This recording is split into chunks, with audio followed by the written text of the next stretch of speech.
ഫോണിൽ എടുക്കാൻ പറ്റുന്ന ഏറ്റവും നല്ല മനോഹരമായ ആസ്ട്രോ ഫോട്ടോ ഏതാണെന്ന് ചോദിച്ചു കഴിഞ്ഞാൽ ഒബ്വിയസ്ലി നമ്മുടെ മിൽക്കി വേ ഫോട്ടോഗ്രാഫി.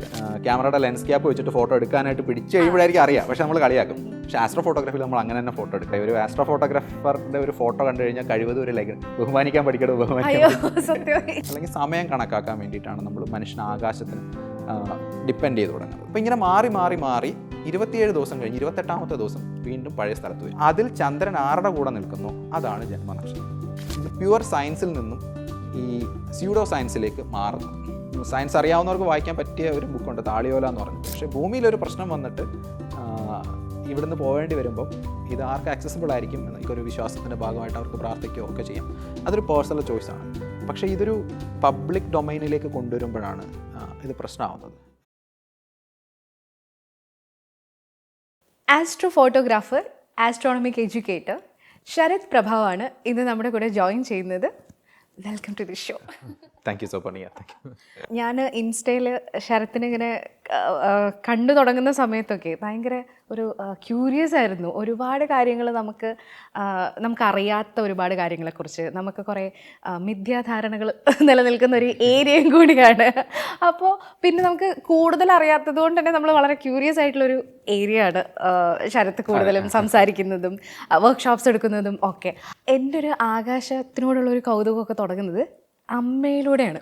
ഈ രാത്രിയാവുന്ന സമയത്ത് നമ്മൾ ഈ അത്ര ഒരു ഗ്രാമത്തിലാണ് നമ്മളൊക്കെ താമസിക്കുന്നത്. അപ്പോൾ ഈ ആകാശത്തിന് അപാര റേഞ്ചാണ്. അപ്പം നമ്മൾ മുകളിൽ പോയി കിടക്കണു, ആകാശം നോക്കിയിട്ട് അവിടെയുള്ള കാര്യങ്ങളെപ്പറ്റി സംസാരിക്കുന്നു. അങ്ങനെയാണ് ആദ്യമായിട്ട് ഇതിനോടുള്ളൊരു ക്യൂരിയോസിറ്റി ഉണ്ടാകുന്നത്. അതിനുശേഷം പിന്നെ ഒരു 90s കിഡ്സിൽ എനിക്കറിയില്ല എത്ര പേർക്കുണ്ടെന്ന്, പക്ഷേ കൽപ്പന ചൗളയായിരുന്നു നമ്മുടെയൊക്കെ ഒരു നമുക്ക് ഇതിനോടുള്ളൊരു സ്പാർക്ക്. ഓക്കെ, ഇങ്ങനെ ഒരു പോസിബിലിറ്റി ഉണ്ട് എന്നുള്ളതിനെ കുറിച്ചിട്ടുള്ള ഒരു ധാരണ കിട്ടിയത്. ശരത്തിന് അങ്ങനെ ഇതിനോടുള്ള ഒരു ക്യൂരിയോസിറ്റി അല്ലെങ്കിൽ ഒരു ഇഷ്ടം തുടങ്ങുന്നത് എവിടെ നിന്നാണ്? ആക്ച്വലി എനിക്ക് പണ്ട് ആകാശം പേടിയുള്ള ആളായിരുന്നു. അതായത് കുട്ടിക്കാലത്ത് ഇങ്ങനെ അച്ഛൻ പറയും, നമ്മളിങ്ങനെ തോളിലെടുത്തുകൊണ്ട് ഇങ്ങനെ പോകുന്ന സമയത്ത് ആകാശത്ത് ചന്ദ്രനെ നോക്കുന്ന സമയത്ത് ഈ ചന്ദ്രൻ്റെ അടുത്തേക്ക് മേഘം വരുന്ന സമയത്ത് എനിക്ക് ഭയങ്കര പേടിയാണ്. അതുകൊണ്ട് ആകാശം വളരെ കുഞ്ഞിൽ എനിക്ക് പേടിയായിരുന്നു.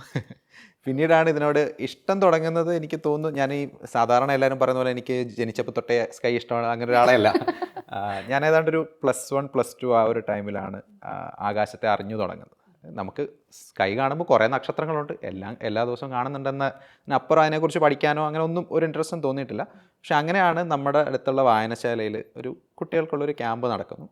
അപ്പോൾ ആ ക്യാമ്പിന് പങ്കെടുക്കാനും ഞാൻ പോയില്ല. അന്ന് അവിടെ ജസ്റ്റ് എൻ്റെ അച്ഛൻ അവിടെ വായനശാലയിൽ വർക്ക് ചെയ്യുന്നുണ്ട്, ഞാനും ഇടയ്ക്ക് വോളണ്ടിയർ ചെയ്യാൻ വേണ്ടി അവിടെ പോയിട്ടുണ്ടായിരുന്നു. അപ്പോൾ അന്ന് വന്നൊരു മാഷ്, ഇത് വളരെ താടിയുള്ളൊരു അപ്പൂപ്പൻ, അദ്ദേഹമാണെങ്കിൽ ആകാശത്ത് ഇങ്ങനെ ടോർച്ചടിച്ച് നക്ഷത്രങ്ങളെയൊക്കെ കാണിച്ചു തന്നു. അപ്പോൾ ആ നക്ഷത്രത്തിൻ്റെ പാത്ത് വെച്ച് ഇങ്ങനെ നക്ഷത്രങ്ങളുണ്ട്.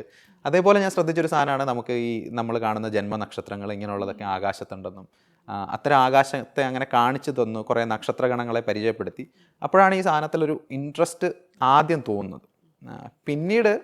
പിന്നെ നമ്മൾ ഒരു 2009 ആയ സമയത്ത് നമ്മുടെ ഇൻ്റർനാഷണൽ ഇയർ ഓഫ് ആസ്ട്രോണമി വരുന്നുണ്ട്. അപ്പോൾ ആ സമയത്ത് ഒരു ആസ്ട്രോണമി ക്യാമ്പ് നടക്കുന്നുണ്ട്.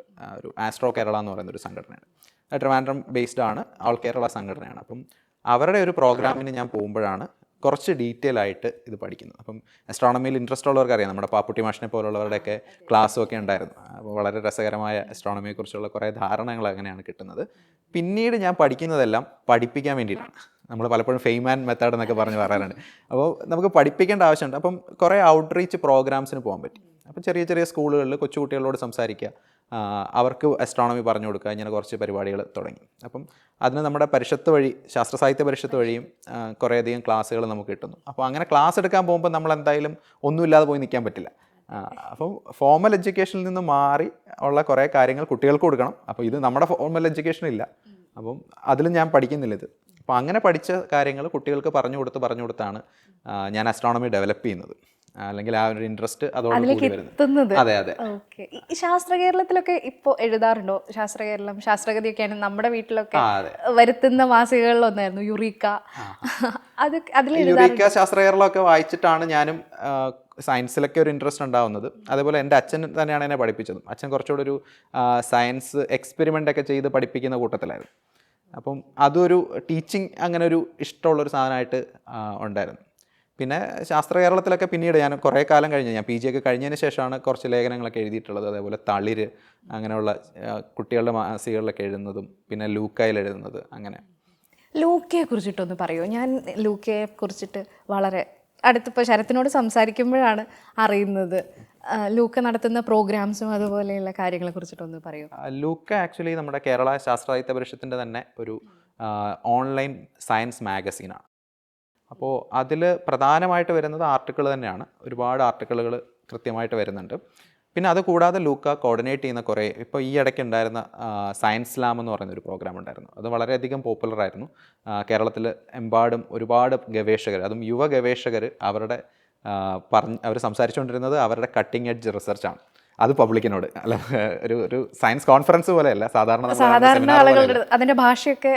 അതെ, അത് നമുക്ക് ഞാൻ പറഞ്ഞില്ലേ, ഞാനൊരു സയൻസ് ആയതുകൊണ്ട് ഫിസിക്സ് ഒരു പക്ഷേ എനിക്ക് മനസ്സിലാവും. പക്ഷേ വേറെ ബോട്ടണിയോ അല്ലെങ്കിൽ ബയോടെക്നോളജിയോ ഒക്കെ വന്ന് സംസാരിക്കുമ്പോൾ അല്ലെങ്കിൽ സോഷ്യൽ സയൻസിലുള്ള റിസർച്ച് എനിക്ക് മനസ്സിലാക്കാനുള്ള നോളജ് എനിക്കില്ല. പക്ഷേ എനിക്കത് മനസ്സിലാവുന്നുണ്ട്. അല്ലെങ്കിൽ ഞാൻ ഫിസിക്സ് മേജർ എടുത്ത ഒരാൾക്ക് മനസ്സിലാവുന്ന രീതിയിൽ അവർക്ക് പറയാൻ പറ്റുന്നുണ്ട്. അവിടെ വന്ന സാധാരണ സ്കൂൾ കുട്ടികളുണ്ട്, ജനറൽ പബ്ലിക്, സാധാരണ അതായത് സയൻസുമായിട്ട് ഇപ്പോൾ അങ്ങനെ ബന്ധമൊന്നും ഇല്ലാത്ത ആൾക്കാരുണ്ട്. ഇവർക്കെല്ലാവർക്കും മനസ്സിലാവുന്ന രീതിയിൽ സയൻസ് അവതരിപ്പിക്കുന്ന ഒരു നല്ല പരിപാടി ഉണ്ടായിരുന്നു. പിന്നെ അതേപോലെ ഓരോ മാസവും പ്രോഗ്രാമുകൾ ഉണ്ടാവും.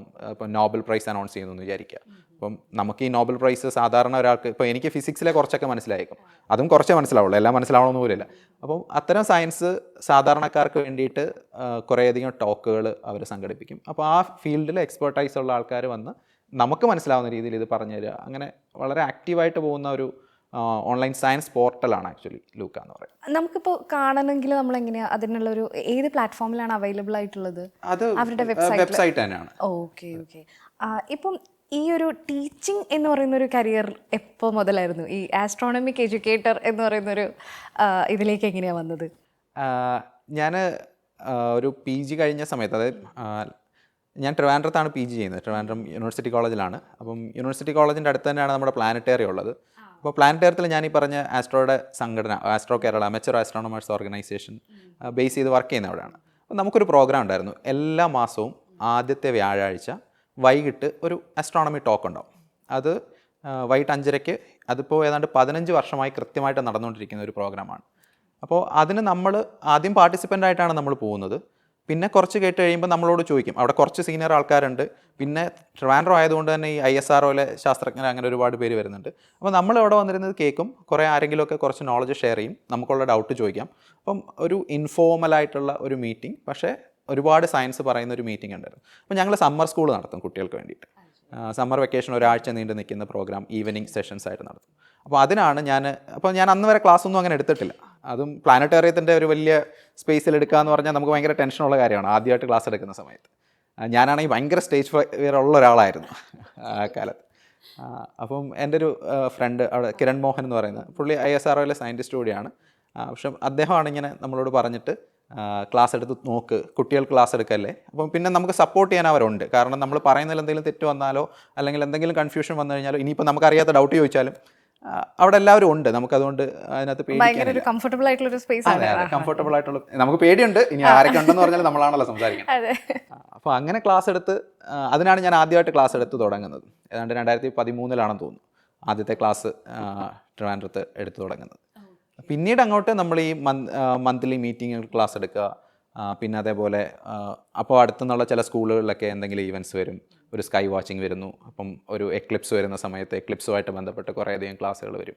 പിന്നെ ഇപ്പം ആ സമയത്താണ് നമ്മുടെ മംഗൾയാനൊക്കെ സംഭവിക്കുന്നത്. അപ്പം മംഗൾയാനൊക്കെ നമ്മളിങ്ങനെ തമാശക്ക് പറയുന്നത്, ഒരു ISR നല്ലൊരു ഇവൻറ്റ് വിട്ട് കഴിഞ്ഞാൽ നമുക്കാണ് ഗുണം. ISR ആയിട്ട് ഒരുപാട് സ്കൂളുകളിൽ പോകാം, കുട്ടികളോട് സംസാരിക്കാം. അപ്പോൾ അതൊരുപാട് ക്ലാസ്സുകൾ കേരളത്തിൽ പല സ്ഥലത്തായിട്ട് എടുക്കാൻ പറ്റി. അങ്ങനെയാണ് ഇതിലേക്ക് ടീച്ചിങ്ങിലേക്ക് വരുന്നത്. പിന്നെ ഫോർമലി കുറച്ച് കാലം ഞാൻ 2 കോളേജുകൾ വർക്ക് ചെയ്തിട്ടുണ്ട്. ശാസ്താംകോട്ട DB കോളേജിലും വർക്കല SN കോളേജിലുമായിട്ട്. അത് പ്യുവർ ഫിസിക്സ് സയൻസ് പഠിപ്പിക്കുന്ന രീതിയിൽ. പക്ഷേ അപ്പോഴും ഒരു കോളേജിൻ്റെ ചട്ടക്കൂടിൽ പഠിപ്പിക്കുക എന്നുള്ളതിനകത്ത് കുറേയധികം റെസ്ട്രിക്ഷൻസ് ഉണ്ട്. അപ്പോൾ പിന്നെ ഞാനത് വിട്ടിട്ട് പിന്നീട് അല്ലാതെ തന്നെ ഫ്രീലാൻസ് ആയിട്ട് എഡ്യൂക്കേറ്റിംഗ് എന്നുള്ള രീതിയിലേക്ക് മാറി. നമ്മളിപ്പം ഇപ്പോൾ ആസ്ട്രോ എടുക്കുന്ന ഒരാൾക്ക് ഒരു സയൻറ്റിസ്റ്റായിട്ടോ ഇതിൻ്റെയൊക്കെ ഒരു നമ്മൾ കാണുന്നത് ഇപ്പോൾ നാസയിലേക്ക് പോകുന്നു, പഠിക്കാൻ പോകുന്നു, അങ്ങനെയാണല്ലോ. അപ്പോൾ നമ്മൾ അതിൽ നിന്ന് നമ്മൾ ടീച്ച് ചെയ്യാൻ പോകുന്നു എന്ന് പറയുന്നത് ഇറ്റ്സ് എ ബിഗ് തിങ്. അപ്പോൾ അതുകൊണ്ടാണ് അങ്ങനെ ചോദിച്ചത്. ശരിക്കും അങ്ങനെ ഉണ്ടായിരുന്നോ? ഒരു റിസർച്ച് ചെയ്യണമെന്നോ അങ്ങനെയുള്ളൊരു ആഗ്രഹം ഉണ്ടായിരുന്നോ? അതെ. എനിക്ക് ആക്ച്വലി റിസർച്ച് പേടിയായിരുന്നു ഒരു സമയം വരെ. അതായത് MSc ഒക്കെ കഴിഞ്ഞിട്ട് റിസർച്ച് കുറച്ചൊക്കെ നോക്കിയിട്ടുണ്ട്. ഐ മീൻ അപ്ലൈ ചെയ്യണോ വേണ്ടയോ. പക്ഷേ റിസർച്ചിനെ കുറിച്ച് ആരും പോസിറ്റീവ് പറഞ്ഞ് ഞാൻ കേട്ടിട്ടില്ല. അത് PhD ചെയ്യുന്ന PhD ചെയ്യുന്ന ഒരാളോടാണ് ഞാൻ ഈ പറയുന്നത് നോക്കണം. അതന്നെ. അപ്പം ഇതിനകത്ത് പലരും പറയുന്നത് വളരെ ഡിപ്രസിങ് ആണ്, അല്ലെങ്കിൽ അങ്ങോട്ട് വരല്ലേ എന്നൊക്കെയാണ് പറയുന്നത്. അപ്പോൾ അങ്ങനെ ഞാൻ പോയിക്കൊണ്ടിരിക്കുകയാണ്. അപ്പം ആ സമയത്താണ് ഞാൻ MPhil ജോയിൻ ചെയ്യുന്നത്. അപ്പം MPhil ആക്ച്വലി ഈ സാധാരണ എൻട്രൻസുകളൊന്നും എഴുതി കിട്ടാത്തതുകൊണ്ട് കോവിഡ് ടൈം ആയതുകൊണ്ട് ഇൻ്റർവ്യൂ ആയിരുന്നു. അപ്പോൾ ഇൻ്റർവ്യൂ എനിക്ക് ക്ലിയർ ചെയ്യാൻ പറ്റി. അപ്പം കുറച്ചുകൂടെ നമുക്ക് എക്സ്പ്രസ് ചെയ്യാൻ പറ്റുമല്ലോ ഇൻ്റർവ്യൂ ആകുമ്പോൾ. അപ്പം അങ്ങനെ ഞാൻ കുസാറ്റിൽ MPhil ജോയിൻ ചെയ്യുന്നത്. അപ്പോൾ അവിടെ മാത്രമാണ് ഞാൻ കുറച്ച് ആസ്ട്രോ ഫിസിക്സ് ഫോർമലി പഠിക്കുന്നത്. അപ്പോൾ അതിന് ചെയ്ത് തുടങ്ങിയപ്പം MPhilന് ഒരു റിസർച്ച് ഉണ്ടല്ലോ അതിൻ്റെ കൂട്ടത്തിൽ, ഒരു 6 month ലോങ് റിസർച്ച് ഉണ്ട്. ആ റിസർച്ച് എനിക്ക് IISTയിൽ ചെയ്യാൻ പറ്റി. IISTയിൽ രശ്മി ലക്ഷ്മി എന്ന് പറയുന്ന ഗൈഡിൻ്റെ കൂടെ എനിക്ക് ചെയ്യാൻ പറ്റി. അപ്പം രശ്മിയുടെ കൂടെ അത് ചെയ്ത സമയത്താണ് അതെനിക്ക് ഈ പറഞ്ഞ പോലെ ഒരു സ്ട്രഗിളിങ് തന്നെയായിരുന്നു. അല്ലാണ്ട് എനിക്ക് ഇനി ഞാൻ ഈ ഫീൽഡിലേക്കേ വരില്ല, ഇനി റിസർച്ച് എനിക്ക് വേണ്ടാന്ന് വിചാരിച്ചു. പക്ഷേ കണ്ടിന്യൂ ചെയ്തപ്പോൾ എനിക്ക് മനസ്സിലായി അവസാനം ഒരു കുറച്ച് സ്ട്രഗിളിങ് കഴിഞ്ഞിട്ട് നമ്മളൊന്ന് ഉയർന്നു വരുന്നൊരു അറിയായിരിക്കുമല്ലോ. അപ്പോൾ ആ ഒരു സ്റ്റേജിലേക്ക് എത്തി നമുക്ക് റിസൾട്ട് കിട്ടി തുടങ്ങുമ്പോൾ നമുക്ക് കിട്ടുന്ന ഒരു സാറ്റിസ്ഫാക്ഷൻ ഉണ്ട്. ഓക്കെ, നമുക്ക് പേഴ്സണലി ഫീൽ ചെയ്യാവുന്ന ഒരു ബ്ലിസ് ഉണ്ട്. അത് ഫീൽ ചെയ്തപ്പോഴാണ്, അല്ലെങ്കിൽ അത് മനസ്സിലാക്കിയപ്പോഴാണ് റിസർച്ച് എനിക്ക് വേണമെന്ന് തോന്നിയത്. അപ്പം ഞാൻ പാരലി തന്നെ ഈവൻ ഫ്രീലാൻസ് ഇത് ചെയ്യുന്ന സമയത്തും ഞാൻ രശ്മിയുടെ കൂടെ ഞാൻ റിസർച്ച് കണ്ടിന്യൂ ചെയ്യുന്നുണ്ട്. ഇപ്പോഴും അത് കുറച്ച് ചെയ്യുന്നുണ്ട്. അതെ അതെ, അതിൽ ഈ പറയുന്ന പോലെ ആസ്ട്രോ തന്നെയാണ്. അതെ, റിസർച്ച് അതുകൊണ്ട് വിട്ടിട്ടില്ല. പിന്നെ രണ്ടാമത്തെ മോട്ടിവേഷൻ എൻ്റെ വൈഫാണ്. വൈഫ് PhDക്ക് ജോയിൻ ചെയ്യുന്നത് നമ്മുടെ SPL സ്പേസ് ഫിസിക്സ് ലബോറട്ടറി എന്ന് പറഞ്ഞ VSSയിലാണ്. അപ്പം അദ്ദേഹം പോകുന്ന സമയത്ത് ആദ്യം കുറച്ച് സ്ട്രഗിളിങ് ആയിരുന്നെങ്കിലും ഇപ്പം എൻ്റെ അടുത്ത് നിർബന്ധിച്ച് പറയുന്നുണ്ട് റിസർച്ച് ചെയ്യണം. അത് ഒരു സയൻസിൽ വലിയ കണ്ടുപിടുത്തം നടത്തുക അങ്ങനെയുള്ളതിനപ്പുറം നമ്മുടെ വ്യക്തിത്വത്തെ മാറ്റും എന്നാണ്. ഭയങ്കരമായിട്ട് ഇവോൾവ് ചെയ്യും. നമ്മൾ ജോയിൻ ചെയ്യുന്ന പോലെയല്ല. നമുക്ക് ഒരുപാട് അൺസർട്ടൈൻ സാധനങ്ങൾ നമ്മളിങ്ങനെ സ്ഥിരമായിട്ട് ഹാൻഡിൽ ചെയ്തിട്ട് ഒരു പേഷ്യൻസ് കൂടും, നമ്മൾ കാര്യങ്ങളെ നോക്കി കാണുന്ന രീതി മാറും. അങ്ങനെ അപ്പൊ അതാണ് മോട്ടിവേഷൻ. സോ റിസർച്ച് ഇതിന്റെ കൂടെ തന്നെ വിടില്ല. അപ്പൊ ഈ ആസ്ട്രോ ഫോട്ടോഗ്രാഫർ എന്നുള്ളൊരു അതിലേക്ക് എപ്പോഴാണ് എത്തുന്നത്? അത് ഭയങ്കര രസമാണ് ആക്ച്വലി. ഈ പറഞ്ഞ പോലെ അത് തുറന്നു പറയുകയാണെങ്കിൽ ഞാൻ ആസ്ട്രോ ഫോട്ടോഗ്രാഫി ചെയ്യുന്നതിന് മുമ്പ് അത് പഠിപ്പിച്ചു തുടങ്ങിയതാണ്. ആണോ? ഓക്കെ. ഐ മീൻ സ്വന്തമായിട്ട് ആസ്ട്രോ ഫോട്ടോസ്. അപ്പം ആസ്ട്രോ ഫോട്ടോഗ്രാഫി എന്ന് പറയുമ്പോൾ പൊതുവേ നമ്മൾ ചിന്തിക്കുന്ന പോലെ നമ്മൾ സൂര്യൻ്റെ ഫോട്ടോ എടുക്കുക, ചന്ദ്രൻ്റെ ഫോട്ടോ എടുക്കുക, അവിടേക്കാണ് നമ്മൾ തുടങ്ങുക. പിന്നെ നക്ഷത്രങ്ങളായി, നെബുലകളായി, ഗാലക്സികളായി അങ്ങനെ ഫോട്ടോ ഒക്കെ എടുക്കുന്നതാണ്. അപ്പം ഞാൻ ഫോട്ടോഗ്രാഫി ഒരുപാട് കാലം തൊട്ട് ചെയ്യുന്നുണ്ടായിരുന്നു. ഒരു ഹോബിയായിട്ട് ചുമ്മാ നമ്മൾ സാധാരണ ക്യാമറ കിട്ടിക്കഴിഞ്ഞാൽ കാട്ടിലും മേട്ടിലൊക്കെ നടന്നെടുക്കുക. പിന്നെ കുറേ ആൾക്കാരുടെ കാണുന്ന ചിരിക്കുന്ന ഫോട്ടോ, ക്യാൻഡിഡ്സ്, അങ്ങനെ ഫോട്ടോ എടുത്ത് തുടങ്ങിയതാണ്. അപ്പോഴും ആസ്ട്രോ ഫോട്ടോഗ്രാഫിയിലേക്ക് അങ്ങനെ വന്നിട്ടില്ല. കുറച്ച് നക്ഷത്രങ്ങളുടെയൊക്കെ ഫോട്ടോ എടുത്തിട്ടുണ്ടെങ്കിലും ഞാൻ ആസ്ട്രോ ഫോട്ടോഗ്രാഫർ തന്നെ ഞാൻ വിളിക്കാത്ത സമയത്ത് തന്നെ എനിക്ക് ആക്ച്വലി ആസ്ട്രോ ഫോട്ടോഗ്രാഫി പഠിപ്പിക്കാൻ പറ്റിയിട്ടുണ്ട്. അപ്പം സാധാരണ ആസ്ട്രോ ഫോട്ടോഗ്രാഫി വർക്ക്ഷോപ്പ് നടത്തുമ്പം 2 പാർട്ട് ഉണ്ടാവും. ഒന്ന്, ഫോട്ടോഗ്രാഫി എന്തായാലും അറിഞ്ഞിരിക്കണം. നമ്മുടെ ക്യാമറയിൽ നമ്മൾ പറയുന്ന ISO, ഷട്ടർ സ്പീഡ്, അപ്പർച്ചർ, ഈ അങ്ങനെയുള്ള കുറേ കൺട്രോളുകളുണ്ട്. നമ്മൾ മൊബൈലിൽ പോലും നമുക്കിപ്പോൾ ചെയ്യാൻ പറ്റുന്നതാണ്. അപ്പം ആ കൺട്രോളുകളൊക്കെ ആദ്യം നമ്മൾ പഠിക്കുക എന്നുള്ളത് ഫോട്ടോഗ്രാഫി പാർട്ടാണ്. പിന്നെ അത് പഠിച്ചതിന് ശേഷം മാത്രമേ നമുക്ക് ആസ്ട്രോ ഫോട്ടോഗ്രാഫിയിലേക്ക് പോകാൻ പറ്റുള്ളൂ. അപ്പോൾ സാധാരണ നടത്തുന്ന സമയത്ത് ഞാൻ എന്ത് ചെയ്യുന്നത് വെച്ച് കഴിഞ്ഞാൽ ഫോട്ടോഗ്രാഫി പാർട്ട് മാത്രമേ എടുക്കുള്ളൂ എന്ന് പറയും. എന്നെ ആര് ഇൻവൈറ്റ് ചെയ്താലും ആസ്ട്രോ ഫോട്ടോഗ്രാഫി എന്നുള്ള അസ്ട്രോണമിയുടെ ആ പാർട്ട്, അല്ലെങ്കിൽ ആസ്ട്രോ ഫോട്ടോഗ്രാഫി പ്രോപ്പർലി എടുക്കാൻ വേറെ ആരെങ്കിലും ഇൻവൈറ്റ് ചെയ്യണമെന്ന് പറയും. അപ്പം എനിക്ക് നന്നായിട്ട് സംസാരിക്കുന്നത് കൊണ്ട് അവർ പറഞ്ഞു, ഐ മീൻ എന്നെ ഇൻവൈറ്റ് ചെയ്തവർ പറഞ്ഞു, ആസ്ട്രോ ഫോട്ടോഗ്രാഫി നിങ്ങൾ തന്നെ എടുക്കൂ. കാരണം എനിക്കിതിൻ്റെ തിയറി എല്ലാം അറിയാം. അപ്പോൾ പക്ഷേ പ്രോപ്പർ എക്യുപ്മെൻറ്റ്സ് ഒന്നും കയ്യിലില്ലാത്തതുകൊണ്ട് ഞാൻ ഫോട്ടോ എടുത്തിട്ടില്ല. അപ്പോൾ അറിയാവുന്നതുകൊണ്ട്, കമ്മ്യൂണിക്കേറ്റ് ചെയ്യുന്നതുകൊണ്ട് കുഴപ്പമില്ല. കേൾക്കുന്നവർക്കൊട്ട് മനസ്സിലാവില്ല എനിക്ക് ആസ്ട്രോ ഫോട്ടോഗ്രാഫി അറിയില്ല എന്നുള്ളത്. അപ്പം ഇനിഷ്യലി ഒരു 2-3 ക്ലാസ്സുകൾ ഞാൻ അങ്ങനെയാണ് എടുത്ത് തുടങ്ങുന്നത്. ആസ്ട്രോ ഫോട്ടോഗ്രാഫിയുടെ തിയറി എല്ലാം നന്നായിട്ട് പഠിച്ച് ക്ലാസ് എടുത്ത് പഠിച്ചു കഴിഞ്ഞിട്ടാണ് പിന്നീട് ഞാൻ ഫോട്ടോ എടുക്കാൻ തുടങ്ങുന്നത്. ഇതൊരു ക്യൂരിയസ് ആയിട്ട് ചോദിക്കുകയാണ്. നമ്മൾ ശരിക്കും നമ്മുടെ നോർമൽ ഫോൺ ഉപയോഗിച്ചിട്ട് നമുക്ക് ശരിക്കും മിൽക്കി വേയുടെ ഒക്കെ നമുക്ക് ഫോട്ടോ എടുക്കുന്നതിനെ പറ്റിയിട്ടുള്ള ഒരു വീഡിയോ കണ്ടിട്ടുണ്ടായിരുന്നു. അതൊന്ന് പറയുമോ? നമുക്ക് ഓഡിയൻസിലും ഈ പറയുന്ന പോലെ അവർക്കും നമ്മുടെ നോർമൽ ക്യാമറ ഉപയോഗിച്ച് നിങ്ങൾക്ക് എടുക്കാൻ പറ്റുമെന്നുള്ളത്. ഇപ്പോഴുള്ള എല്ലാ സ്മാർട്ട് ഫോണിലും നമ്മൾ നോക്കിയാൽ മനസ്സിലാവും. നമ്മൾ ഫോട്ടോ, വീഡിയോ, പോർട്രൈറ്റ് അങ്ങനെ കുറേ സാധനം താഴെ കാണുമല്ലോ. അപ്പോൾ അത് നോക്കി കുറച്ചൊന്ന് നീക്കി പോയി കഴിഞ്ഞാൽ അത് പ്രോ അല്ലെങ്കിൽ മാനുവൽ ഇങ്ങനൊരു മോഡ് ഉണ്ടാവും. നമ്മൾ പൊതുവെ ഉപയോഗിക്കാറില്ല. അപ്പം ഈ പ്രോ അല്ലെങ്കിൽ മാനുവൽ മോഡിൽ പോയി കഴിഞ്ഞാൽ നമ്മൾ നേരത്തെ പറഞ്ഞ ഷട്ടർ സ്പീഡും ISO ഒക്കെ എൻ്റെ ഇഷ്ടത്തിന് എനിക്ക് മാറ്റാം. സാധാരണ നമ്മൾ ഫോട്ടോ എടുക്കുമ്പോൾ ഇതൊന്നും നോക്കില്ല, ജസ്റ്റ് ക്യാമറ ഓപ്പൺ ചെയ്യുന്നു, ഫോട്ടോ എടുക്കുന്നു, അത്രേ ഉള്ളൂ. അല്ലെങ്കിൽ ഓട്ടോ എന്ന് നമുക്ക് പറയാം. അപ്പം ഈ ഒരു മോഡിലേക്ക് വന്നു കഴിഞ്ഞാൽ എനിക്ക് ഇഷ്ടമുള്ള രീതിയിൽ ഷട്ടർ സ്പീഡും ഒക്കെ ചെയ്യാൻ പറ്റും. അപ്പം നമുക്കെപ്പോഴും ഈ സ്കൈയിലുള്ള വസ്തുക്കളുടെ ഫോട്ടോ എടുക്കുമ്പോഴുള്ള പ്രശ്നം, രാത്രി ആകാശമാണെങ്കിൽ നമുക്കറിയാം വളരെ ഫെയിൻ്റാണ് അല്ലേ. അപ്പം സൂര്യനോളം തന്നെയോ സൂര്യനേക്കാളേറെ ശോഭയുള്ള നക്ഷത്രങ്ങളാണ് മിക്കവാറും എല്ലാം തന്നെ. പക്ഷേ എന്നിട്ടും നമുക്ക് കിട്ടുന്നത് ഈ പറഞ്ഞ പോലെ ഒരു നുറുങ്ങുവെട്ടം മാത്രമാണ്. അത് അത്രത്തോളം ദൂരെ ആയതുകൊണ്ടാണ്. അപ്പോൾ ദൂരെ ആകുമ്പോൾ ലൈറ്റ് വളരെ കുറവാണ്. അപ്പം നമുക്ക് കൂടുതൽ ലൈറ്റ് വേണം എന്നുണ്ടെങ്കിൽ ക്യാമറയിൽ നമുക്ക് ചെയ്യാൻ പറ്റുന്ന ഒന്നാണ് ഈ ഷട്ടർ സ്പീഡ് കുറച്ച് വെക്കുക എന്നുള്ളത്. അപ്പോൾ സാധാരണ നമ്മൾ ഫോട്ടോ എടുക്കുമ്പോൾ അതിൻ്റെ ഷട്ടർ തുറന്നടയുന്ന വേഗത എന്ന് പറയുന്നത് ഒരു സെക്കൻഡിൻ്റെ 100-1 അങ്ങനെയൊക്കെയുള്ള വളരെ ഫാസ്റ്റായിട്ടാണ് നമ്മൾ ഇപ്പോൾ ഒരു ഫോട്ടോ എടുക്കുകയാണെങ്കിൽ, ഒരു സെൽഫി എടുക്കുമ്പോഴും ഒക്കെ അങ്ങനെ ആയിരിക്കാം. പക്ഷേ രാത്രിയിലേക്ക് വരുമ്പോൾ നമുക്കത് പറ്റില്ല. കാരണം അത്രയും ഫ്രാക്ഷൻ കിട്ടുന്ന ലൈറ്റ് വളരെ കുറവാണ്. അപ്പോൾ എനിക്കത് കുറയ്ക്കാം. വേണമെങ്കിൽ എനിക്ക് 1 സെക്കൻഡ് ആക്കാം, അല്ലെങ്കിൽ 2 സെക്കൻഡ് ആക്കാം, 10 സെക്കൻഡ് ആക്കാം.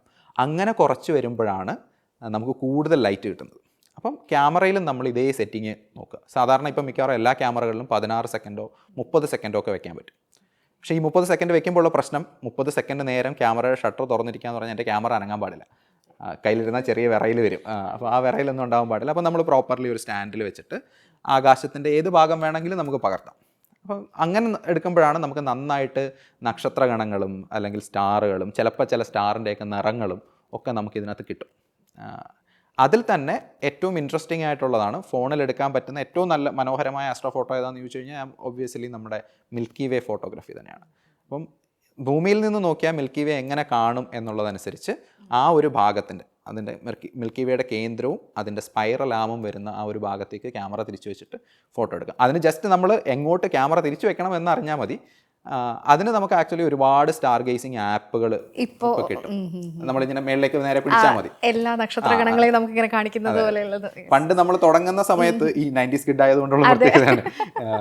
തുടങ്ങുന്ന സമയത്ത് നമുക്ക് സ്മാർട്ട് ഫോൺ ഇല്ലല്ലോ. അപ്പം അന്ന് നമ്മൾ ചെയ്യുന്നത് പ്രിന്റഡ് സ്റ്റാർ മാപ്പ് ഉണ്ട്.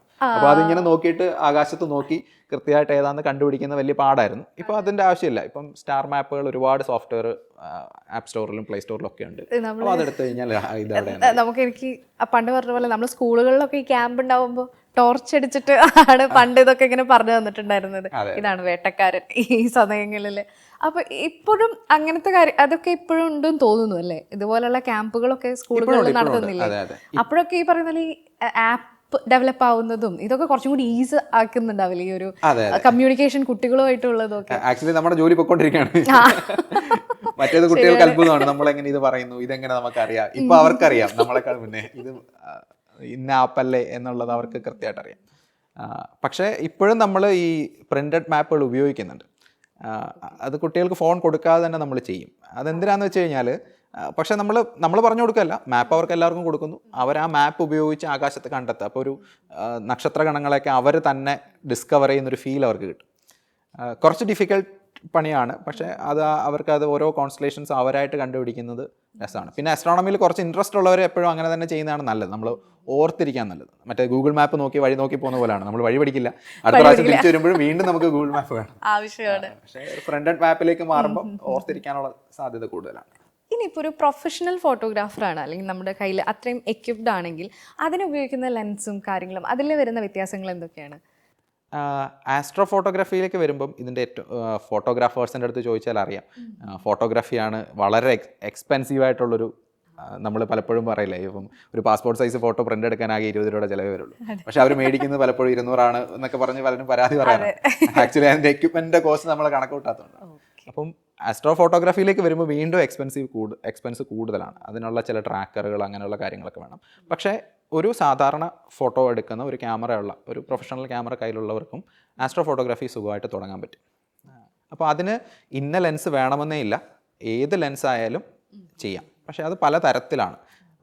നമ്മൾ പലപ്പോഴും തമാശയ്ക്ക് പറയാൻ ഒരുപാട് രസകരമായ കാര്യങ്ങളുണ്ട് ഈ ആസ്ട്രോ ഫോട്ടോഗ്രാഫിയിൽ. നമുക്ക് വേണമെങ്കിൽ ചുമ്മാ നമ്മൾ നേരത്തെ മൊബൈൽ എടുക്കുന്ന കാര്യം പറഞ്ഞില്ലേ, 30 സെക്കൻഡ് അല്ലെങ്കിൽ 15 സെക്കൻഡ്. അപ്പോൾ എനിക്ക് 15 സെക്കൻഡ് തുറന്ന് വെക്കുന്ന രീതിയിൽ ആകാശത്തേക്ക് ഒരു ക്യാമറ തിരിച്ചു വെച്ചിട്ട് എനിക്ക് ഫോട്ടോ എടുക്കാം. അപ്പോൾ അതിൻ്റെ കൂട്ടത്തിൽ തന്നെ അപ്പർച്ചർ കൂടിയ ലെൻസുകളാണെങ്കിൽ, അതായത് ഒരുപാട് തുറന്ന് വെക്കാൻ പറ്റുന്ന, നമ്മുടെ കണ്ണിൻ്റെ പ്യൂപ്പിൾ പോലൊരു ഓപ്പണിങ് ക്യാമറയ്ക്കുണ്ട്. അപ്പം അതിനാണ് നമ്മൾ അപ്പർച്ചർന്ന് ഫോട്ടോഗ്രാഫിയുടെ ലാംഗ്വേജിൽ പറയുന്നത്. കണ്ണിൻ്റെ ഭാഷയിൽ നമുക്കതിനെ പ്യൂപ്പിൾ എന്ന് വിളിക്കാം. അപ്പോൾ ഇതുപോലൊരു പ്യൂപ്പിൾ ക്യാമറയ്ക്കും ഉണ്ട്. അപ്പോൾ അത് മാക്സിമം തുറക്കാൻ പറ്റുന്ന ക്യാമറകളാണെങ്കിൽ, അപ്പം ഫോട്ടോഗ്രാഫേഴ്സിന് അറിയാം 2.8 ലെൻസ്, 1.8 ലെൻസ് എന്നൊക്കെ പറയുന്ന വൈഡായിട്ട് ഓപ്പൺ ചെയ്യാൻ പറ്റുന്ന ലെൻസുകളാണെങ്കിൽ അതും ആസ്ട്രോ ഫോട്ടോഗ്രാഫിക്ക് വളരെ നല്ലതാണ്. അപ്പോൾ അത് നമ്മൾ തുറന്നു വെച്ചിട്ടാണ് ഒരു ഫോട്ടോ എടുക്കുന്നത്. പക്ഷേ ഈ ഒരു ഫോട്ടോയ്ക്ക് എപ്പോഴും ഒരു ലിമിറ്റ് ഉണ്ട്. നമ്മൾ നേരത്തെ പറഞ്ഞാൽ ഒരു കുറച്ച് സെക്കൻഡുകൾ കൂടുതൽ പോയി കഴിഞ്ഞാൽ, അതായത് പ്രൊഫഷണൽ ക്യാമറ നമുക്ക് മിനിറ്റുകളോ മണിക്കൂറുകളോ ഒക്കെ വേണമെങ്കിൽ ഇങ്ങനെ തുറന്നു വയ്ക്കാം. നമ്മുടെ മൊബൈലിലാണ് ഈ 30 സെക്കൻഡിൽ ലിമിറ്റ് വരുന്നത്. പക്ഷേ കുഴപ്പം എന്താണെന്ന് വെച്ച് കഴിഞ്ഞാൽ, ഞാൻ നേരത്തെ ഒരു കാര്യം പറഞ്ഞു, ഇത്രയും സെക്കൻഡ് വയ്ക്കുമ്പോൾ സ്റ്റഡി ആയിരിക്കണം. ക്യാമറ സ്റ്റഡി ആക്കാൻ പ്രശ്നമൊന്നുമില്ല, ഒരു ട്രൈപോഡ് മതി. പക്ഷേ ആകാശ സ്റ്റഡി അല്ല. നക്ഷത്രങ്ങളും എല്ലാം എന്ത് ചെയ്യുന്നുണ്ട്, ഉദിച്ച് അസ്തമിക്കുന്നുണ്ട്. അത് പലപ്പോഴും ഉള്ളൊരു മറ്റൊരു തെറ്റിദ്ധാരണയാണ്. ഞാൻ പലപ്പോഴും ഈ ക്ലാസ്സുകൾ തുടങ്ങുമ്പോൾ വലിയ ക്ലാസ്സുകളിൽ പോലും ചോദിച്ചാൽ എല്ലാവരോടും നമ്മൾ സൂര്യൻ എവിടെ ഉദിക്കുന്നത്, അപ്പം കിഴക്കാണ്. അപ്പം കൃത്യം കിഴക്കല്ല ഉദിക്കുന്നത്, ഓക്കെ, എന്നാലും കിഴക്കെന്ന് നമുക്ക് പറയാം, കുഴപ്പമില്ല. ചന്ദ്രൻ എവിടെ ഉദിക്കുന്നത് ചോദിച്ചാൽ സംശയം വരും. ചന്ദ്രൻ എവിടെ ഉദിക്കുന്നത്? അപ്പം ചന്ദ്രൻ ഉദിക്കുന്നതും പിന്നെ ചന്ദ്രൻ മാത്രമാണ്, നക്ഷത്രങ്ങൾ ഉദിക്കുന്നുണ്ടോ? അപ്പം നമ്മളിത് എന്നും നിരീക്ഷിക്കാവുന്ന കാര്യമാണ്. പക്ഷേ ആൾക്കാരത് ശ്രദ്ധിക്കാറില്ല. യഥാർത്ഥത്തിൽ ഇതെല്ലാം ഉദിക്കുന്നതും കിഴക്ക് നിന്നും പടിഞ്ഞാറ് അസ്തമിക്കുന്നവയാണ് ഏകദേശം എല്ലാ കാര്യങ്ങളും. കാരണം ഭൂമിയുടെ കറക്കമാണ് കാരണം. ഭൂമിയുടെ കറക്കം ചന്ദ്രനായാലും നക്ഷത്രങ്ങളായാലും എല്ലാവർക്കും കോമൺ ആണല്ലോ. അപ്പോൾ ഈ ചലനം നമുക്കൊരു പ്രശ്നമാണ്. ഭൂമിയുടെ കറക്കം ഒരു പ്രശ്നമാണ്. നമ്മൾ ട്രൈപോഡിൽ ക്യാമറ ഇരിക്കുമ്പോൾ സ്റ്റഡി ആണെന്ന് തെറ്റിദ്ധരിക്കുന്നതാണ്, പക്ഷേ ഭൂമി കറങ്ങിക്കൊണ്ടിരിക്കുക. അപ്പോൾ ഇത് കാരണം ഒരു കുഴപ്പമെന്ന് വെച്ച് കഴിഞ്ഞാൽ നക്ഷത്രങ്ങളെല്ലാം ആകാശത്തൂടെ നീങ്ങുന്നുണ്ട്. അപ്പോൾ നക്ഷത്രത്തിനെ ഞാനൊരു 2 മിനിറ്റ് നേരത്തേക്ക് അങ്ങ് ഇരിക്കട്ടെ, ഒരുപാട് ലൈറ്റ് കിട്ടട്ടെ എന്ന് പറഞ്ഞ് ക്യാമറ അങ്ങ് തുറന്നു വെച്ചാലുള്ള കുഴപ്പം, നക്ഷത്രങ്ങളൊക്കെ വരയായി പോകും. പക്ഷെ അത്തരം ചിത്രങ്ങൾ ചേർത്തുകൊണ്ട് സ്റ്റാർ ട്രെയിൽസ് എന്ന് പറഞ്ഞ് നിങ്ങൾ ചിലപ്പോൾ കണ്ടിട്ടുണ്ട്. ആകാശത്തിൽ നക്ഷത്രങ്ങൾ അതെ, അങ്ങനെ ചിത്രങ്ങൾ ഉണ്ടാക്കാം. പക്ഷെ അതിന്റെ ഒരു കുഴപ്പം എന്താണെന്ന് വെച്ച് കഴിഞ്ഞാൽ, ഇപ്പം ഞാനൊരു ഗാലക്സിയുടെ ചിത്രം എടുക്കുകയാണ്, എനിക്ക് ആ ഗാലക്സി കൃത്യമായിട്ട് കിട്ടില്ല, കാരണം അതെല്ലാം വരയായിപ്പോയി. അപ്പോൾ അവിടെ നമ്മൾ ചെയ്യുന്നത് ഒന്നിലധികം ഫോട്ടോസ് എടുക്കും. ഇപ്പോൾ 10 സെക്കൻഡിൻ്റെ ഒരു ചിത്രം എടുക്കുമ്പോൾ അതിനകത്ത് ട്രെയിൽ ഇല്ലെങ്കിൽ 10 സെക്കൻഡിൻ്റെ 10 ചിത്രം എടുത്തു കഴിഞ്ഞാൽ അത് 100 സെക്കൻഡിന് തുല്യമായി. അതെല്ലാം കൂടെ ചേർത്ത് വയ്ക്കാം. ഒറ്റ ഫോട്ടോ ആക്കി മാറ്റാനുള്ള സോഫ്റ്റ്വെയറുകളുണ്ട്. അപ്പോൾ അങ്ങനെയാണ് ചെയ്യുക. അങ്ങനെ കുറേയധികം പ്രോസസ്സിലൂടെയാണ്. അപ്പം നമ്മൾ പല ടാർഗറ്റുകളുടെയും ഫോട്ടോ എടുക്കുന്നത് ചിലപ്പോൾ ഒരു 2 ദിവസമൊക്കെ എടുത്തിട്ടായിരിക്കും. ഒരു 6 മണിക്കൂറുണ്ടാവും. അപ്പോൾ ഒരു രാത്രി 3 മണിക്കൂർ എടുക്കുന്നു, അടുത്ത രാത്രി 3 മണിക്കൂർ എടുക്കുന്നു. അപ്പോൾ ഇത് രണ്ടും കൂടെ ചേർത്ത് വയ്ക്കുമ്പോൾ ഏതാണ്ട് ഒരു 10-200 ഫോട്ടോകളിൽ കൂടുതൽ കാണും.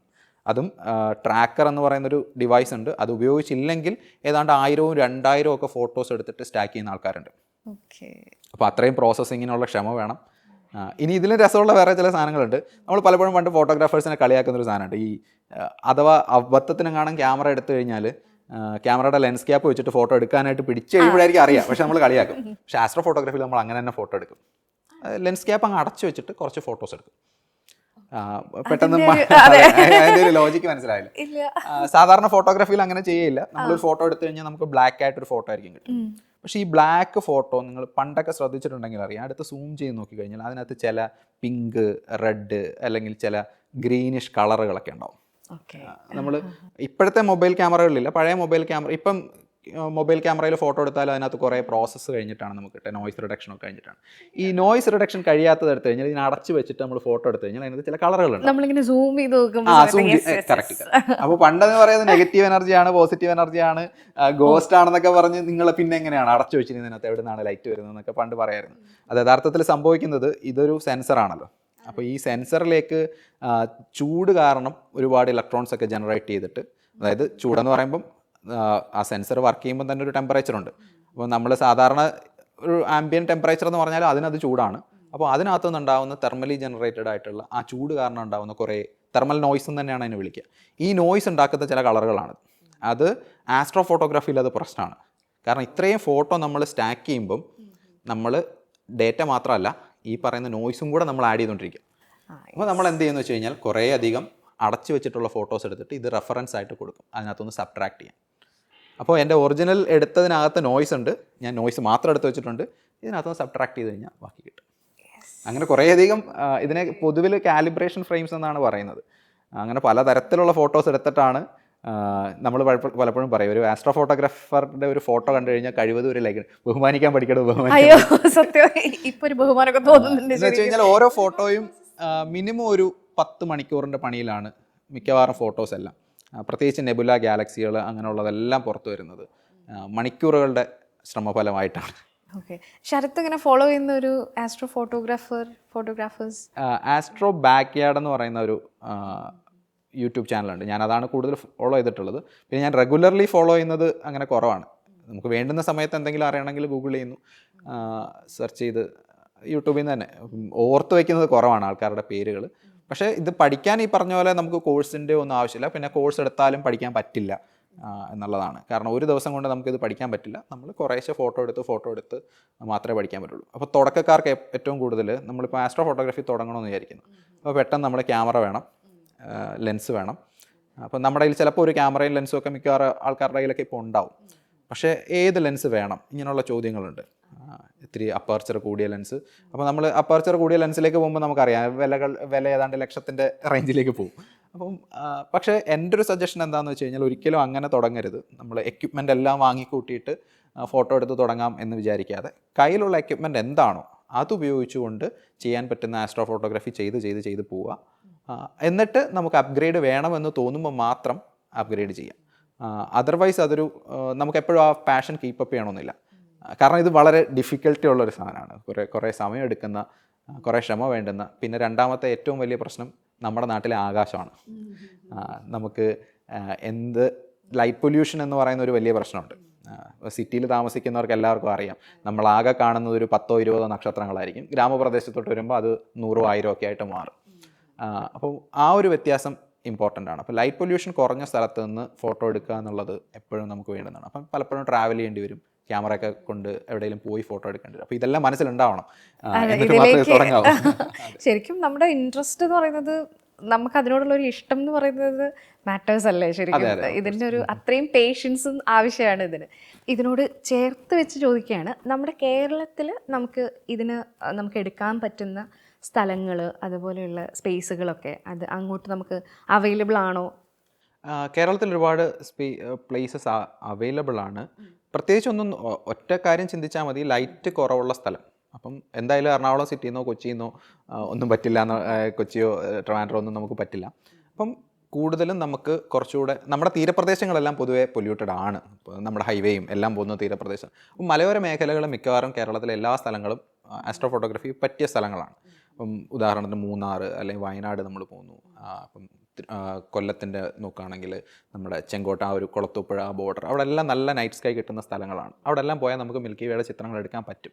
ഈ ലൈറ്റ് പൊല്യൂഷൻ്റെ കാര്യത്തിൽ പ്രശ്നമില്ല. പക്ഷേ കാലാവസ്ഥ നമുക്കൊന്നും പറയാം. നമ്മൾ പലപ്പോഴും കോമഡി പറയാറുണ്ട്, ഈ പറഞ്ഞ പോലെ എപ്പോഴെങ്കിലും ഒരു അസ്ട്രോണമിക്കൽ ഈവൻ്റ് ഉണ്ടോ അപ്പോൾ അവിടെ എന്തെങ്കിലും ഒരു കാലാവസ്ഥയുടെ പ്രശ്നം, മഴയോ മേഘമോ ഒക്കെ ആയിരിക്കും.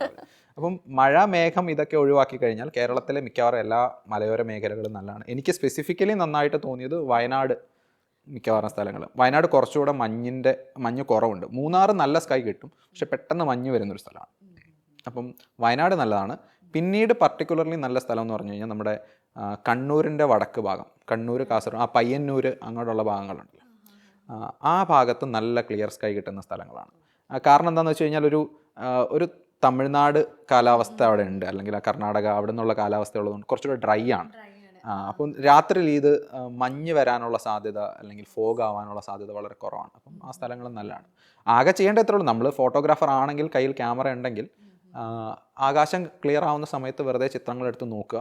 പിന്നെ മിൽക്കി വേ എവിടെയാണെന്നുള്ളത് ഏതെങ്കിലും ഒരു സ്റ്റാർ മാപ്പ് ഉപയോഗിച്ചുകൊണ്ട് കൂടെ മനസ്സിലാക്കി വെച്ച് കഴിഞ്ഞാൽ വളരെ എളുപ്പത്തിൽ എടുക്കാവുന്നതേ ഉള്ളൂ. നമ്മളിപ്പോൾ കുറേ കമൻസ് വരില്ലേ ഇങ്ങനത്തെ, ഇതിൽ കുറച്ച് ഇൻട്രസ്റ്റിംഗ് ആയിട്ടുള്ള കമൻസ് എന്തൊക്കെ ഞാനിങ്ങനെ എടുത്ത് നോക്കിയപ്പോൾ നമ്മൾ മിൽക്കി വേയിൽ ആണല്ലോ ഉള്ളത്. ഈ മിൽക്കി വേയുടെ ഫോട്ടോ എടുക്കാമെന്ന് പറയുന്ന ഒരു റീൽസിന് താഴെ കുറേ കമൻസ് വന്നിട്ടുണ്ട്. അപ്പോൾ അതിൽ കുറച്ചും കൂടി ഇൻട്രസ്റ്റിംഗ് ആയിട്ട് തോന്നിയിട്ടുള്ളത് ഒരു കമൻറ്റ് എന്തായിരുന്നു? അത് ആളുകൾ എപ്പോഴും ക്യൂരിയസ് ആയിട്ട് ചോദിക്കുന്ന ചോദ്യം, ഈ മിൽക്കി വേയുടെ ഫോട്ടോ എടുക്കാൻ പറ്റുമോ എന്നുള്ളതൊരു പ്രധാനപ്പെട്ട ചോദ്യം തന്നെയാണ്. അത് ആ പേരിൻ്റെ ഒരു പ്രശ്നമാണ്. നമ്മൾ ഈ മിൽക്കി വേ എന്ന് ഇതിന് പേര്, നമ്മുടെ ഗാലക്സിയുടെ പേരാണല്ലോ മിൽക്കി വേ. അപ്പം നമ്മളത് മിൽക്കി വേ എന്ന് പേര് കൊടുക്കാനുള്ള കാരണം, ഈ മിൽക്കി വേ നമ്മുടെ കണ്ണുകൊണ്ട് കാണാൻ പറ്റും. പക്ഷേ ഈ അസ്ട്രോണമിയിൽ ഏറ്റവും വലിയൊരു കുഴപ്പമുണ്ട്, കണ്ണുകൊണ്ട് കാണാൻ പറ്റുമെന്ന് പറയുമ്പോൾ നമ്മുടെ മനസ്സിൽ, ഇപ്പം സൗപർണയുടെ മനസ്സിൽ വന്ന ചിത്രം എന്ന് പറഞ്ഞു കഴിഞ്ഞാൽ ഇന്റർനെറ്റിൽ കണ്ട ഏതെങ്കിലുമൊക്കെ ചിത്രങ്ങളായിരിക്കും മനസ്സിൽ കൊടുക്കുന്നത്. അതെല്ലാം ഞാൻ നേരത്തെ പറഞ്ഞ പോലെ ആസ്ട്രോ ഫോട്ടോഗ്രാഫി ടെക്നിക്ക് ഉപയോഗിച്ചെടുക്കുന്നതാണ്. അപ്പം അതിനകത്ത് നമുക്ക് എത്ര വേണമെങ്കിലും ലോങ് ആയിട്ടുള്ള എക്സ്പോഷറുകൾ, 1 മണിക്കൂറോ 2 മണിക്കൂറോ മിനിറ്റുകളോ ഒക്കെ നമുക്ക് എടുക്കാം. പക്ഷേ നമ്മുടെ കണ്ണിൽ അത് പറ്റില്ല. അപ്പോൾ കണ്ണിൽ മിൽക്കി വേ കാണാൻ പറ്റുന്ന സ്ഥലത്ത് പോയി കഴിഞ്ഞാൽ ഒരു മേഘപടലം പോലെയാണ് നമുക്ക് കാണുക. ഒരു ചെറിയൊരു പാത്ത്. ഓക്കെ, ആ പാത്തിനൊരു വൈറ്റിഷ് കളറുണ്ട്. പലപ്പോഴും പല ആൾക്കാരും ഇത് കണ്ടിട്ടുണ്ടാവും. പക്ഷേ ഇത് തിരിച്ചറിയണമെങ്കിൽ അത് ഇന്നതാണ് എന്നറിയാവുന്നത്. നമ്മൾ വെറുതെ നോക്കുമ്പം ക്ലൗഡാണെന്നായിരിക്കും. എൻ്റെ ഫസ്റ്റ് അത്ര എക്സ്പീരിയൻസ് കിട്ടുന്നത് ഞാൻ ആൻഡമാൻ പോയപ്പോഴാണ്. അപ്പോൾ ആൻഡമാൻ പോയ സമയത്ത് ഞാൻ വിചാരിച്ച ക്ലൗഡാണ്, ക്ലൗഡ് മാറിയിട്ട് ഫോട്ടോ എടുക്കാം. കുറച്ച് നേരം നോക്കിയിട്ട് ഈ ക്ലൗഡിൻ്റെ ഷേപ്പും മാറുന്നില്ല, അത് അവിടെ തന്നെ ഉണ്ട്, അതിനൊരു മാറ്റവും വരുന്നില്ല. അപ്പോഴാണ് ഞാൻ ഫോട്ടോ എടുത്ത് നോക്കിയപ്പം അതാണ് മിൽക്കി വേ. അപ്പോൾ ഈ വൈറ്റ് കളറും ഒരു പാത്ത് പോലെ ഉള്ളതിൽ നിന്നാണ് പണ്ടുള്ള മനുഷ്യർ, മിൽക്കി എന്ന് പറഞ്ഞു കഴിഞ്ഞാൽ ലൈക്ക് ക്ഷീരപഥം, മലയാളത്തിലേക്ക് പാല് കോരി ഒഴിച്ച പോലെ. അപ്പം അങ്ങനെ പാല് കോരി ഒഴിച്ച ഒരു പാത പോലെ കണ്ടതുകൊണ്ടാണ് മനുഷ്യൻ ഇതിനെ മിൽക്കി വേ എന്ന് വിളിച്ചത്. അപ്പം പിന്നീട് മനസ്സിലായി ഈ കാണുന്നത് ഒരു പാത്ത് മാത്രമല്ല, അത് ഒരുപാട് നക്ഷത്രങ്ങളൊക്കെ ചേർന്നതാണ്, നമ്മുടെ ഗാലക്സിയാണ്. അപ്പോൾ ആ ഗാലക്സിക്കും നമ്മൾ മിൽക്കി വേ എന്ന് തന്നെ വിളിച്ചു. അപ്പം മിൽക്കി വേയുടെ മൊത്തത്തിലൊരു ഫോട്ടോ നമുക്ക് എടുക്കാൻ പറ്റില്ല. അപ്പം ഈ റൂമിനകത്തിരുന്നു കൊണ്ട് ഈ കെട്ടിടത്തിൻ്റെ മൊത്തത്തിലുള്ളൊരു, നമ്മളൊരു വീടിനകത്തിരിക്കുകയാണ്, ഈ വീടിൻ്റെ മൊത്തത്തിൽ പുറത്തുനിന്നുള്ളൊരു വ്യൂ എടുക്കണമെന്ന് പറഞ്ഞു കഴിഞ്ഞാൽ ഇവിടെ ഇരുന്നുകൊണ്ട് പറ്റില്ല. നമുക്കൊരു ഡ്രോൺ ഉണ്ടെങ്കിൽ പറ്റും. ഇവിടെ നിന്നൊരു ഡ്രോൺ പുറത്തേക്ക് വിട്ടാൽ മതി. അപ്പം നമുക്ക് മിൽക്കി വേ മൊത്തത്തിൽ എടുക്കണമെങ്കിൽ ഇതുപോലൊരു ഡ്രോൺ പുറത്തേക്ക് പോകണം. പക്ഷേ അത് അത്രയധികം ദൂരം പോയെങ്കിൽ വീട് മൊത്തം, നമ്മൾ മനുഷ്യൻ വിട്ട ഒരു സാധനവും അത്ര ദൂരത്തേക്ക് പോയിട്ടില്ല. അപ്പോൾ അതുകൊണ്ട് നമുക്ക് മൊത്തത്തിലൊരു ചിത്രം എടുക്കാൻ പറ്റില്ല. പക്ഷേ നമ്മൾ ഇവിടെ നിന്നുകൊണ്ട് കാണുന്ന ഈ മിൽക്കി വേയുടെ കേന്ദ്രവും അതിൻ്റെ സ്പൈറൽ ഷേപ്പിലുള്ള വരുന്ന ആ പാത്തിൻ്റെ ഫോട്ടോ എടുക്കുന്നതിനാണ് നമ്മൾ മിൽക്കി വേ ഫോട്ടോഗ്രാഫി എന്ന് വിളിക്കുക. അപ്പോൾ മിൽക്കി വേയുടെ ചിത്രം എടുക്കാമെന്ന് പറഞ്ഞു കഴിഞ്ഞാൽ അത് തന്നെയാണ്. പക്ഷേ ഇത് ആസ്ട്രോ ഫോട്ടോഗ്രാഫിയിൽ ഇങ്ങനെയാണ് ഇതിനെ വിളിക്കുന്നത് എന്ന് അറിയാത്തവരാണ് പലപ്പോഴും പറയുന്നത് മിൽക്കി വേയുടെ ഫോട്ടോ എടുക്കാൻ നമുക്ക് പറ്റില്ല എന്നുള്ളത്. അത് അംഗീകരിക്കുന്നു, മിൽക്കി വേയുടെ മൊത്തത്തിലുള്ളൊരു ഫോട്ടോ പറ്റില്ല. പക്ഷേ ഇവിടെ നിന്ന് കാണുന്നത് എന്തോ അത് നമുക്ക് ഇവിടുന്ന് ശരിക്കും പോസിബിൾ ആയിട്ടുള്ള ഏതൊക്കെ ഗാലക്സീസ് ഇതുപോലെ നമുക്ക് ഫോട്ടോ എടുക്കാൻ പോസിബിൾ ആണ്? ഫോട്ടോ എടുക്കാൻ ജനറലി പറഞ്ഞു കഴിഞ്ഞാൽ എല്ലാ ഗാലക്സികളും പോസിബിൾ ആണ്. പക്ഷേ നമ്മുടെ ഇൻസ്ട്രുമെൻറ്റ് മാറിക്കൊണ്ടിരിക്കേണ്ടി വരും. ചിലപ്പോൾ വലിയ ടെലസ്കോപ്പുകൾ വേണ്ടി വരും, ചിലപ്പോൾ നമുക്ക് ക്യാമറ അപ്ഗ്രേഡ് ചെയ്യേണ്ടി വരും. അങ്ങനെ മാറിക്കൊണ്ടേയിരിക്കും. ചിലപ്പം ചിലപ്പോൾ ദിവസങ്ങൾ നീണ്ടു നിൽക്കുന്ന എക്സ്പോഷറുകൾ എടുക്കേണ്ടി വരും.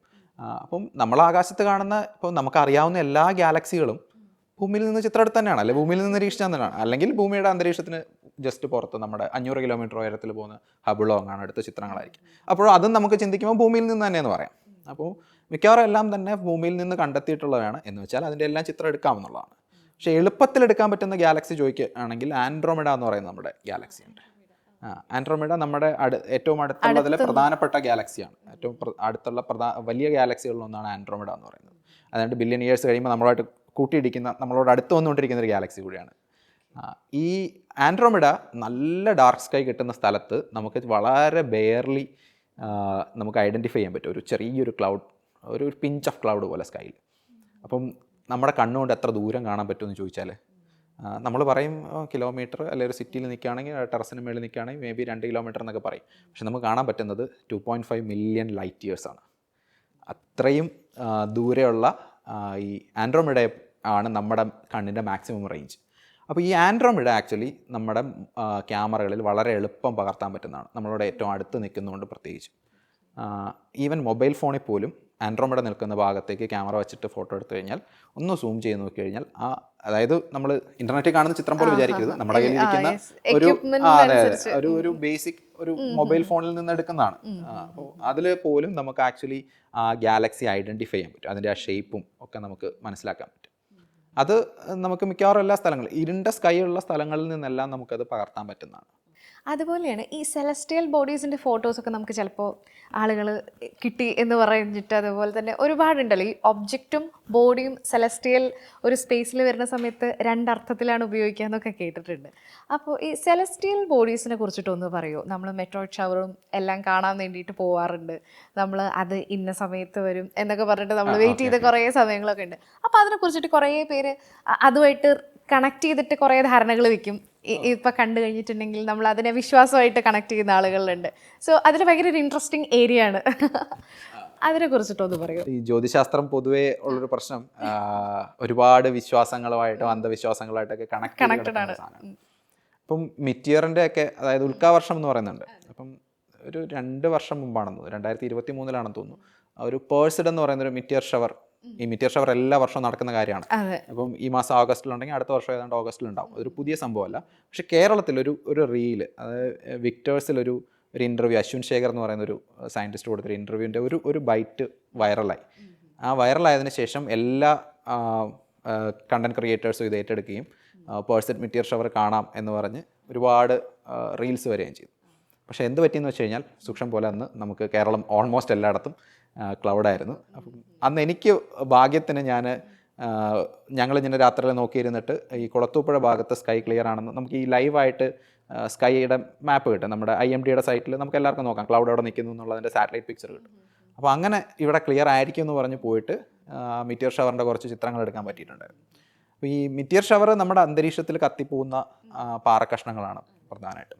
പക്ഷേ സാധാരണ ഒരു ദിവസം, ഈ മിറ്റിയർ ഷവർ ഇല്ലാത്ത ദിവസങ്ങളിൽ ഇത് കാണാൻ അത്ര എണ്ണമൊന്നും ഉണ്ടാവില്ല. ചിലപ്പോൾ ഒരു രാത്രി മൊത്തം നോക്കിയാൽ, നമ്മൾ ഈ രാത്രി ഫോട്ടോ എടുക്കാൻ പുറത്തിരിക്കുന്നുണ്ട്, എല്ലാ ദിവസവും ഒരു 2-3 കാണാൻ പറ്റും. മാത്രമല്ല ഇതിൻ്റെ ഒരു പ്രത്യേകത എന്ന് വെച്ച് കഴിഞ്ഞാൽ ആകാശത്ത് നീങ്ങിപ്പോകുന്ന സാധനങ്ങൾ കാണുമ്പോൾ എല്ലാവർക്കും നമ്മളോട് പലരും വിളിച്ച് ചോദിക്കും ഇതെന്താ. അപ്പം അതിനകത്ത് മിക്കവാറും കാണുന്ന ഒരു സാധനമാണ് ഈ മിറ്റിയർ എന്ന് പറയുന്നത്. അപ്പം മിറ്റിയർ കൊള്ളിമീൻ അല്ലെങ്കിൽ എന്നൊക്കെ പറയുന്ന ഒരു ഇതാണ്. അപ്പം ഇത് കത്തിഞ്ഞ് വീഴാണ്. അതായത് നമ്മൾ നന്ദനത്തിൽ ഇത് പറഞ്ഞു കഴിഞ്ഞാൽ ഞാനേ കണ്ടുള്ളൂ, ഞാൻ മാത്രമേ കണ്ടുള്ളൂ എന്നുള്ളൊരു സാധനമാണ്. എനിക്ക് തൊട്ടടുത്തിരിക്കുന്ന ആളെ വിളിച്ചിട്ട് സാധാരണ എല്ലാം നമുക്കത് പറ്റും, ഇത് അങ്ങനെ കാണിക്കാൻ പറ്റില്ല, അത്രയ്ക്ക് സ്പീഡിലാണ് ഇത് നടക്കുക. അപ്പോൾ അങ്ങനെ കത്തി വീഴുന്ന ഇത് റെയറാണ്. ഞാൻ കണ്ടാൽ സൗവർണ്ണ അത് കാണണമെന്നില്ല. ഓക്കെ, ചിലപ്പോൾ ഞാൻ അങ്ങോട്ടായിരിക്കും നോക്കുന്നത്, നിങ്ങൾ അങ്ങോട്ടായിരിക്കും, അല്ലെങ്കിൽ ആകാശത്തിൻ്റെ പല ഭാഗത്ത്. അപ്പോൾ അത് കണ്ടു കഴിഞ്ഞാൽ നമുക്ക് മനസ്സിൽ വിഷ് ഉണ്ടാക്കാവുന്നു, ആ വിഷ് നടക്കുന്നൊക്കെയാണ്. അപ്പോൾ അങ്ങനെയാണെങ്കിൽ എൻ്റെ സജഷൻ ഈ മിറ്റിയർ ഷവർ സമയത്ത് നമ്മളൊരു മണിക്കൂറിൽ ഒരു 30 എണ്ണമെങ്കിലും മിനിമം കാണും. അപ്പോൾ ഇഷ്ടംപോലെ വിഷ് ഉണ്ടാക്കാൻ പറ്റുന്ന ഒരു സാഹചര്യമാണ്. അതെ, അത് പക്ഷേ അങ്ങനെ വലിയ പ്രശ്നമുള്ള കാര്യമല്ല. പക്ഷേ ജ്യോതിശാസ്ത്രമായിട്ട് ബന്ധപ്പെട്ട് കിടക്കുന്ന വലിയൊരു അന്ധവിശ്വാസമാണ് നമ്മുടെ ഈ ഇപ്പോൾ കാണുന്ന ജ്യോത്സ്യം എന്ന് പറയുന്നത്.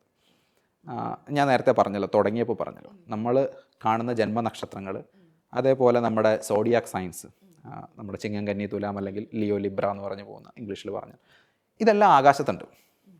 അപ്പം നമ്മൾ ഇപ്പം തിരുവാതിര ആണ് ജന്മനക്ഷത്രം, തിരുവാതിര ആകാശത്തുണ്ട്, കാർത്തികയുണ്ട്. നമ്മൾ പറയുന്ന മലയാളത്തിലെ നമ്മൾ ജന്മനക്ഷത്രങ്ങൾ എന്ന് പറഞ്ഞ് നമ്മൾ ആഴ്ചപ്പതിപ്പിലൊക്കെ കാണുന്ന എല്ലാ നക്ഷത്രങ്ങളെയും, അത് ചിലപ്പോൾ ഒരു നക്ഷത്രമാവാം, ചിലത് നക്ഷത്രങ്ങൾ 1-2 ചേർന്നതാവാം, ഇതിനെല്ലാം നമുക്ക് ആകാശത്ത് കാണാം. അതേപോലെ ഞാൻ നേരത്തെ പറഞ്ഞു ചിങ്ങം, കന്നി, തുലാം, വൃശ്ചികം, ഈ വരുന്ന 12 മാസങ്ങളെയും നമുക്ക് ആകാശത്ത് കാണാം. അപ്പോൾ പെട്ടെന്ന് നമ്മൾ വിചാരിക്കും എവിടെയോ ഒരു കോസ്മിക് കണക്ഷൻ ഉണ്ടല്ലോ. അപ്പം ഇതൊക്കെ വെച്ചിട്ട് അതായത് നമ്മൾ ഇത് വെച്ചിട്ട് നിങ്ങളുടെ ഒരു ഇൻഡിവിജ്വലിൻ്റെ ഭാവി പറയുന്നത് അല്ലെങ്കിൽ പേഴ്സണൽ ലൈഫ് പറയുന്നത് സത്യമല്ലേ? കാരണം ഇതൊക്കെ ആകാശത്തുള്ളതാണ്, കുറച്ചുകൂടെ നമുക്ക് സയൻറ്റിഫിക് ആക്കാൻ തോന്നുന്നു. പക്ഷെ അതിൻ്റെ അതെ, ഇതിൻ്റെ ഒരു കാര്യം എന്താണെന്ന് വെച്ച് കഴിഞ്ഞാൽ, എങ്ങനെ ഇത് കണക്റ്റായി എന്ന് ചോദിച്ചു കഴിഞ്ഞാൽ, ഇത് ആദ്യം തുടങ്ങുന്നത് ഒരു കാലഗണനയ്ക്ക് അല്ലെങ്കിൽ കലണ്ടറിന് വേണ്ടിയിട്ടുള്ള അല്ലെങ്കിൽ സമയം കണക്കാക്കാൻ വേണ്ടിയിട്ടാണ് നമ്മൾ മനുഷ്യൻ ആകാശത്തിന് ഡിപ്പെൻഡ് ചെയ്ത് തുടങ്ങുന്നത്. കാരണം നമുക്കറിയാം പണ്ടൊരു കാലത്ത് കലണ്ടറില്ല. അതായത് മനുഷ്യൻ ഒരു 10,000 വർഷം മുമ്പ് കൃഷി കണ്ടുപിടിച്ച് ജീവിച്ചു തുടങ്ങിയപ്പം നമുക്ക് എന്തായാലും മഴ എപ്പോൾ വരുമെന്ന് അറിയണം, വരൾച്ച അറിയണം. ഇപ്പം നമുക്ക് കൃത്യമായിട്ട് അറിയാം, വെതർ പ്രൊഡിക്ഷൻ ഉണ്ട്. അല്ലെങ്കിൽ നമുക്കറിയാം, ഇപ്പം എല്ലാ സ്കൂൾ കുട്ടികളോടൊന്നും ചോദിച്ചു കഴിഞ്ഞാൽ എന്നാ മഴ പെയ്യുന്നത് ചോദിച്ചാൽ ജൂൺ എന്ന് പറയും. അതായത് ജൂണിൻ്റെ പേരിൻ്റെ പ്രത്യേകത ഒന്നുമല്ല. ഓക്കെ, ജൂണിൽ മഴ പെയ്യും നമുക്കറിയാം. അതേപോലെ നമുക്ക് എന്നാ വേനൽ എന്ന് ചോദിച്ചു കഴിഞ്ഞാൽ അത് നമുക്കറിയാം, ഏപ്രിൽ മെയ് ആണ് എന്നുള്ളത്. പക്ഷേ അന്ന് അങ്ങനെ ഒരു കലണ്ടർ ഇല്ല. അപ്പോൾ കലണ്ടർ ഇല്ലാത്ത സമയത്ത് മനുഷ്യൻ ചെയ്തത് ആകാശത്തിനെ ഡിപ്പെൻഡ് ചെയ്തുകൊണ്ടാണ്, ആകാശം നോക്കിക്കൊണ്ടാണ് ഒരു കലണ്ടർ സിസ്റ്റം ഉണ്ടാക്കിയത്. അപ്പോൾ റിപ്പീറ്റ് ചെയ്യുന്ന ഏതൊരു സാധനവും ഒരു കലണ്ടർ ആവും അല്ലെങ്കിൽ ഒരു ക്ലോക്ക് ആവും. ക്ലോക്ക് സിമ്പിളി അങ്ങനെയാണല്ലോ, റിപ്പീറ്റ് ചെയ്തുകൊണ്ടിരിക്കുന്നത്, ആവർത്തിച്ചുകൊണ്ടിരിക്കുന്ന ഏതൊരു സാധനം എടുത്തിട്ട് നമുക്ക് ക്ലോക്ക് ആക്കാം. അപ്പോൾ അങ്ങനെ മനുഷ്യൻ ആകാശത്തേക്ക് നോക്കിയിട്ടാണ് ഇത് ചെയ്യുന്നത്. എൻ്റെ ഒരു ഉദാഹരണം മാത്രം പറയാം, കുറച്ചധികം പറയാനുണ്ട്, അത് പറയേണ്ടി വന്നു കഴിഞ്ഞാൽ.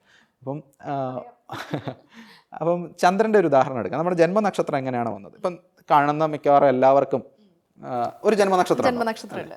സൗവർണ്ണയുടെ ജന്മനക്ഷത്രം എന്താണ്?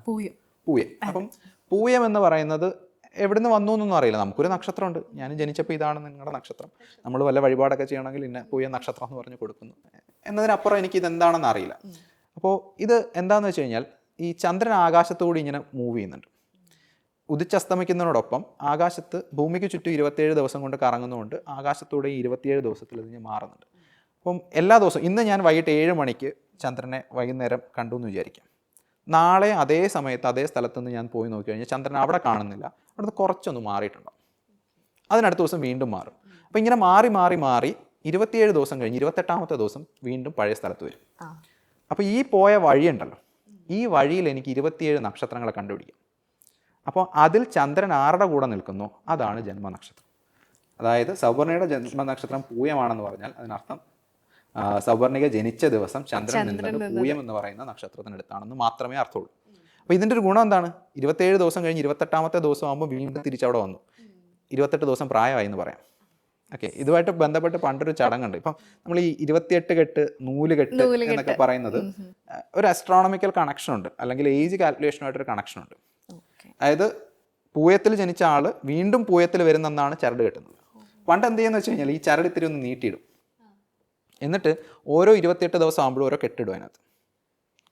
അപ്പം ഈ കുഞ്ഞ് ജനിച്ച സമയങ്ങളിലുള്ള ചില മരുന്ന് കൊടുക്കലോ അങ്ങനെയുള്ള കുറേ ചടങ്ങുകൾക്കൊക്കെ വേണ്ടിയിട്ട് ഈ കെട്ടിൻ്റെ എണ്ണം എണ്ണിയാൽ നമുക്ക് ട്രാക്ക് ചെയ്യാൻ പറ്റും. അതെ, ട്രാക്ക് ചെയ്യാൻ പറ്റും.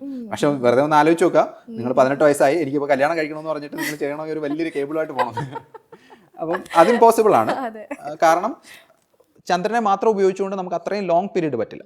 അപ്പോൾ ഇതാണ് ജന്മനക്ഷത്രത്തിനെ നമ്മൾ ഉപയോഗിച്ചത്, അല്ലെങ്കിൽ ദിവസം കണക്കാക്കാൻ വേണ്ടിയിട്ടാണ്. പക്ഷേ നമുക്ക് ദിവസം കൊണ്ട് മാത്രം കാര്യമില്ല, നമുക്ക് മാസങ്ങളും വർഷങ്ങളും ഒക്കെ വേണം. അപ്പോൾ അങ്ങനെ വരുമ്പോഴാണ് നമ്മൾ മറ്റ് ആകാശ വസ്തുക്കളെ നമ്മൾ നോക്കുക. അങ്ങനെയാണ് സൂര്യനെ നോക്കിയത്. അപ്പോൾ സൂര്യനും ആകാശത്തോടൊരു ചലനം നടത്തുന്നുണ്ട്.